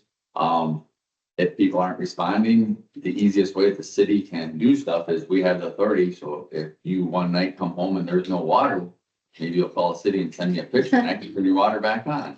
It might get to that point if we're having troubles getting these, because this is federally required. It's not like it's the city of Baltic wants it. It is required by federal law that we need to get these surveys, this information done. So Ryan, the aldermen have all Have a volunteered basement, to have a help you with crawl this. space, and I know where the water shut off is that where it is? Yes, yep. yes. Okay. And if You you like need assistance, move in? It's like, oh, there's if something. anybody needs assistance, call me or call the city and we can try to set up a time to get it done and taken I care wouldn't of. do it. Oh, Yep, yeah, I've yep. been there a couple times. It's. I just, and a lot, if you can't do it, I just need access to go look at it visually, inspect it, take a picture, and then that's all I needed. For me, it's literally probably a minute in your house. Ryan, when's the deadline for this? Pretty big problem. When's the deadline, Ryan? October 16th is what it needs to be. So by the end of September, we're going to, if I don't have over 80%, it's going to be a big push. Yep. So council, we're at go time with those lists. Lacey, I need you to update it with the ones that we've already received. And then I think that messaging, if you can just text that picture, that would be amazing with, the information that Ryan had shared. And I think that's going to be the fastest way that we can get this done for him. The cell phone number is going to be 605-906-1611.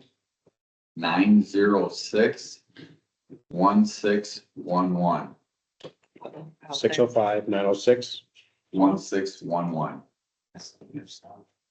Name, address, picture of it coming in at the meter. Yep. Brian, if you come up with a standard text that's working for you, share it with the rest of the aldermen and they can just text all of the residents. And that's going to be a really fast way to get things done. The citizens of Baltic are very responsive via text. This might be a really good idea. Dave? Can we send that out, that information out in a We'll text from the city? Yep. Yeah, that'd be We can great. put it on Facebook. I mean, it's the city cell phone, so it's not my own personal. Okay. So.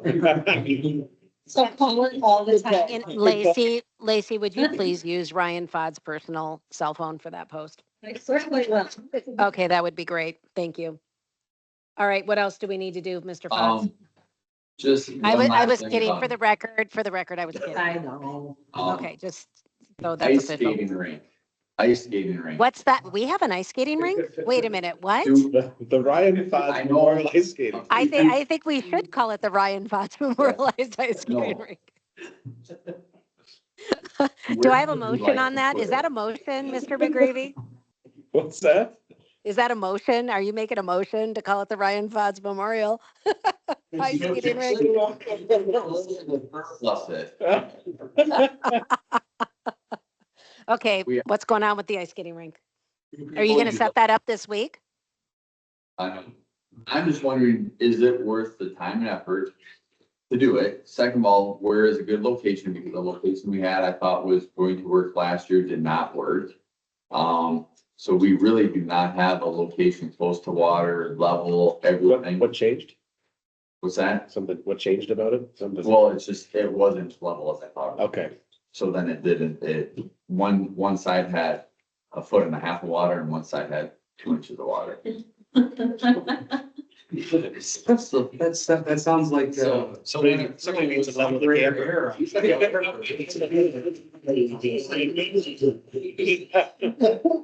So I just again, want to know, is there any level ground in the city of Baltic? Because I thought it was basically all hills. yeah, so what we could do to make it easier is to make it smaller. I mean, it's a big thing, but how big do we want? I mean, what we had last year would have been nice if kids wanted to probably try to play a little hockey on it, you could. But for where we have land that can accommodate that, there isn't anywhere where there's a water source and level land. I mean, I can haul dirt in, but then it's going to go in the park. It's, we can fix it. We can make it green space later. But that's a huge thing because it's not going to be like a couple loads. Do you have the time to do Is the old that? tennis courts? I was gonna say, what about down at the tennis courts? Oh. There's no way to bring in water? Well, I'd have to run from a hydrant and then they'd be running across a street and everything. What about the bus barns? What about that one house right there? Maybe they'll just give you their water. North parking lot at the Heights, is there water there? Could it What be about the pumped park? by the fire department? There's a lot of water. It takes a lot. Yeah. Well, could I the mean, fire it takes- department just come over there with a truck and dump it? Ryan would probably share the name if you I guys guess could do that. put it in there. McGreevy, stop it. It's a lot of water. It's not like it's a, Run your hose out there and. fill it yeah, up. I ran it from a fire. Ryan, fire hydrant. what is Yeah. your recommendation as the maintenance supervisor of the city of Baltic? I need to know what you're getting at. What do you want? What are you recommending? Look for something, if we're okay to use it, like make it a smaller footprint, smaller than what I had last year. Can you do that? What that's you got? You can shrink it down? We can make it like what are they, 4-foot panels? You can make it like, I think what I had it last year was 50 by 100.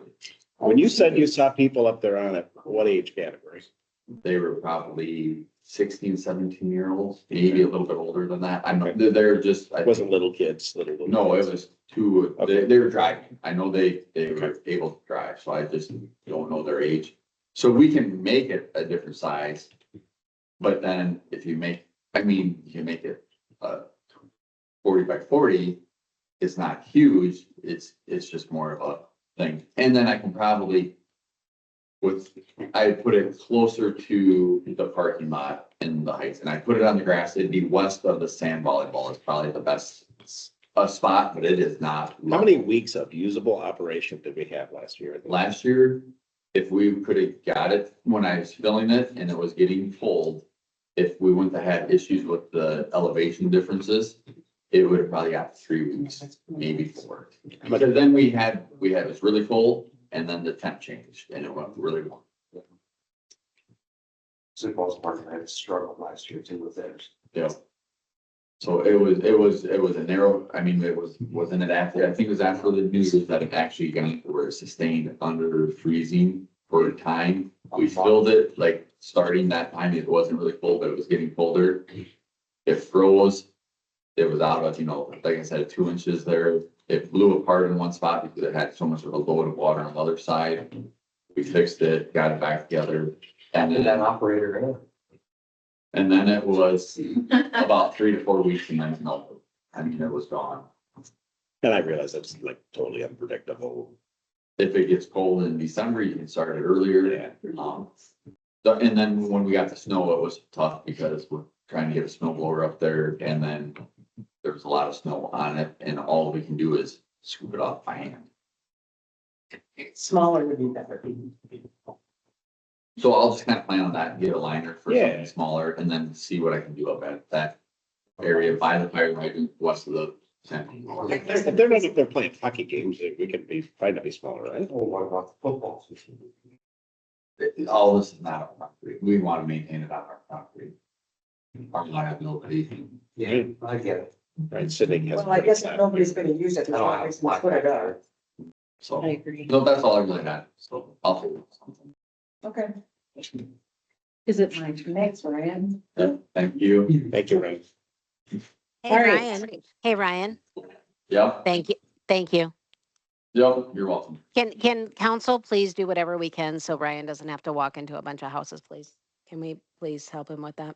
That would be great. All right, so Miss Finance Officer Lacey Harrington, what do you got for us? We need to schedule the budget meeting. I think we're thinking Thursday, September 19th. You mean that elusive meeting that I've been referring to 17 times tonight? That's right. And yeah, should we- I don't know if you got my email before the meeting or not. I did reach out to Rod. I did see in the new budget timeline, it does say in here that a municipality may move the deadline for introducing the annual appropriation or budget as late as the first regular meeting of the governing board in November. So I'm not sure if what that entails, but Okay, all right, council, still just so need you to meet. understand. It doesn't matter Lacey- now because we told Kim we'd come back next week to do this. yeah. Yeah, it's fine. Well, it's fine. What Lacey Harrington is alluding to is she is going to great lengths to make sure that we are following the ordinances required by the state of South Dakota to make sure that we're hitting all the deadlines for our budget, as well as also seeking the expert assistance of MAPS to ensure that what we are doing with our budget meets all of the legislative audit requirements as well as ordinance requirements for a municipality budget. So if you guys could just take a minute and just understand that she's doing an excellent job at this. And so we got some conflicting information today about whether or not we had to pass an ordinance for an extension or whether or not it was allowed to be able to extend our budget meeting. So Lacey, at this point in time, I think it makes sense. Let's go ahead and do our first reading on the 19th. And if we find that we have more time, and if we find that we need more time, then we can use that as a budget review brainstorming session rather than a first reading. But if we need it to be a first reading, then we'll be ready. Would you concur that that would be a great way to address this? Yes, I agree. Okay, so What the time will we- 19th, do we want to do 6 o'clock on the 19th or 7 o'clock on the 19th? 6 works for me. I would Yeah. love to do it sooner rather than later, if that's all right. Steve. Mr. don't Sending, show up an Mr. hour Sending, late. are you obligated on Thursday evenings or did that move to Wednesday? That moved to Wednesday. Okay, just wanted to make sure because I didn't want to be No, exclusive. that's fine. It's Okay, been moved. and so 6 o'clock on Thursday night, the 19th. Not Lacey, Nikki, you're in town, aren't you? I'm in. Okay, so if we can go ahead and schedule that, that would be great. It will either be a budgetary review or it will be a first reading based on the more information we can get from the state. Okay, now Once, prepare your calendars though, because if it is a first reading, we have to have the second reading 5 days after the first reading. So I that would think I put read it, that wrong. I okay, think I read it wrong. I think what it says is at least 5 days after the first reading. So it just Okay. cannot be before 5 days. okay. So with that being said, if we want to make decisions based on the assumption that this is the first reading on the 19th, what are our options for the second reading? The next regular council meeting, Ryan suggests. Okay, cool. Even better, even better. Either way, So- we have to have the tax levy. Either way, I have to have the tax levy in by October 1st, prior to October 1st, just so you know. Either way, I have to have that in. Okay, so we're gonna have to meet on the 19th, no matter what. And we'll figure out exactly what the agenda is that for that on the 19th. And then we'll have our regular October meeting. If we find that we need to meet sooner than that, we'll certainly communicate that to you. Okay. G-Works update? So we were always eventually gonna move from this old school access kind of G-Works into the cloud. And there's some bank reconciliation that had to be done before we could do that. But we are ready to go right into the export and configuration. Questionnaire and survey is done. So as soon as this bank rec is pending, it'll be by the first week in October, we're going to move over to the cloud, which will be, everything will be done online then, and it will be much better for communicating with the citizens. And so I just wanted to give an update on that. I also want to just take a minute and let you know that this was no light lift, because Lacey is trying to take very manual records into the cloud, which required her to manually go reconcile everything and ensure that everything in the year 2024 was absolutely precise before we move it to the cloud. So this has been hours and hours and hours and weekends and evenings that she's been doing this. And so we really appreciate that. We appreciate Trista covering the front desk so that way she has the ability to do that. And Ryan Fods, thank you for covering the office too. So she has the ability to do this. Our city team, and Ben too, has been amazing about just getting this all done and being a really great team. So thank you for that. Anything else on that before we move to the Baltic Lounge, or is that kind of tabled right now? I would. Going to the Baltic Lounge? That'd be great. No, the only thing I want to mention, I'll have to work with John on what, I tried to look into the ordinances. On whether or not, when a business is closed, if and how much we can charge for services, because it hasn't been paid in over a year. So Lacey, what I'm hearing from you is we're not really clear about what we can and can't do as a municipality when a business and frankly, or a residence is no longer using services with the city. So Lacey's going to do her due diligence on that, work with John, and we'll get it figured out. Okay? Sure. Perfect. Okay. Anything else? Because I'm going to just roll you right into community relations update, because the website migration, or do you want me to take that? Do you want me to take that? Yep. Okay, so website migration, we have a beautiful website. It's lovely. And it was on a 3-year contract. That contract is coming to an end. We're going to get some details on the end of life of that contract. The whole goal is to get everything into the cloud on GWorks so everything works together in a single system. The simplification of this technology is going to be so much better for our employees, as well as be a central, in the technology world, it's called a central source of truth. So instead of having all of these different software programs, we're trying to centralize into one. So we have a central source of truth. It's just a better way to operate, especially when we move into the security functions of a city. Not having 50 different software systems is just not beneficial from a secure standpoint. So we're in the process of, we're going to be migrating our website over to the GWorks website. It will happen over time. the end of life is at the end of this year. So we'll see some changes. Won't be a big deal. It's going to be streamlined and mobile ready. So there's that. We need a date for coffee with council. So everybody get out their calendars. What are we going to do? We were just Lacey, talking- wasn't it I was September? kind of gonna suggest after budget, if possible, just because Yes. there's lax right Let's now. do it after budget. And so basically October is what you're looking at, right? Yes, that would be really great. How about the second Saturday of October? Is anybody around or not around? What's that date? Are you going? Saturday or no? Yes. Well, Yeah, I'm I might be out of town, so we could do the third Saturday if you I'll want me around. But if alternate, you don't that'd care, be if you don't care if I'm around, you can do it the second Saturday, whatever you want. What about the 19th? I prefer the 19th or 26th. Yeah, Okay, hold on. what about the 19th, Ryan? I'm 19th, scrolling. Nothing on the 19th yet. yay. it's the day before my birthday, so you gonna bring me treats? We'll bring you Birthday balloons. cake. How old are you gonna be? What? Yeah, I'm gonna ask if you I'm want gonna be treats. 1 year away from 40. Oh, Old. so 19th. I will tell you that I will be out of town in the morning on the 19th because I have work. I have a work trip I have to do. So, but that's okay. That's Someone has fine. to, someone has to save 9 to me 11. a slice of that breakfast bake that you do because it's really delicious and everybody should go because it's amazing. What kind would you like? So we're going to go for October 19th. Yeah. Marble. All right. Love it. Love it. Okay. So October 19th, there we go. 9 to 11. 9 to 11. Perfect. And then lead pipe survey, we've already talked about that. Have Ryan you heard took from care of Ed yet on the planning and zoning update?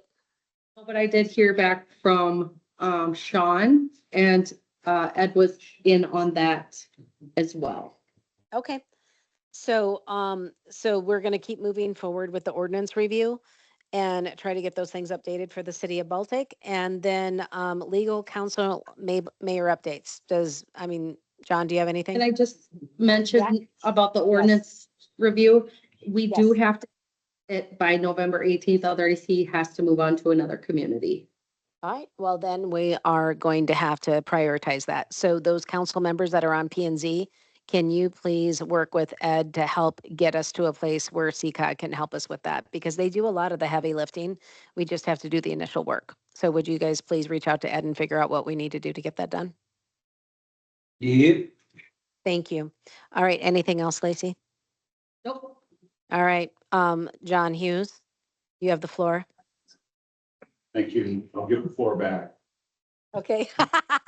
Council members, you have the floor. Or you guys adjourn, could I bring one additional thing for your meeting on the 19th, please? Sure. The Baltic Lutheran Church, as tradition, would like to do a trunk or treat this October for the benefit of our community. They would like to do that on the 27th. And they would like that to be from 2 to 3. So when you do Kim's Street closure on the 19th, would you please also approve a street closure from 1 till 4? There in front of Baltic Lutheran. So it'd be fourth to From 4th to third, 5th. fourth. Yeah, last year was too tight in the parking lot. Yeah. Exactly. And Yeah. we have done overflow before, Yeah, but we just never got approval. yeah. So now we know, we've learned. The good news is it's been successful. More and more people keep coming. Exactly. Oh, it's getting bigger and bigger every year. So if you guys. Lacey, would you please put that on the For us. agenda so we can get that approved? I would love to. Okay, please put that on the agenda. Okay, anything else, council? Make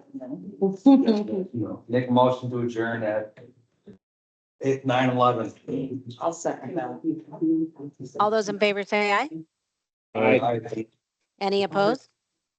Well, good night, Baltic. Good night.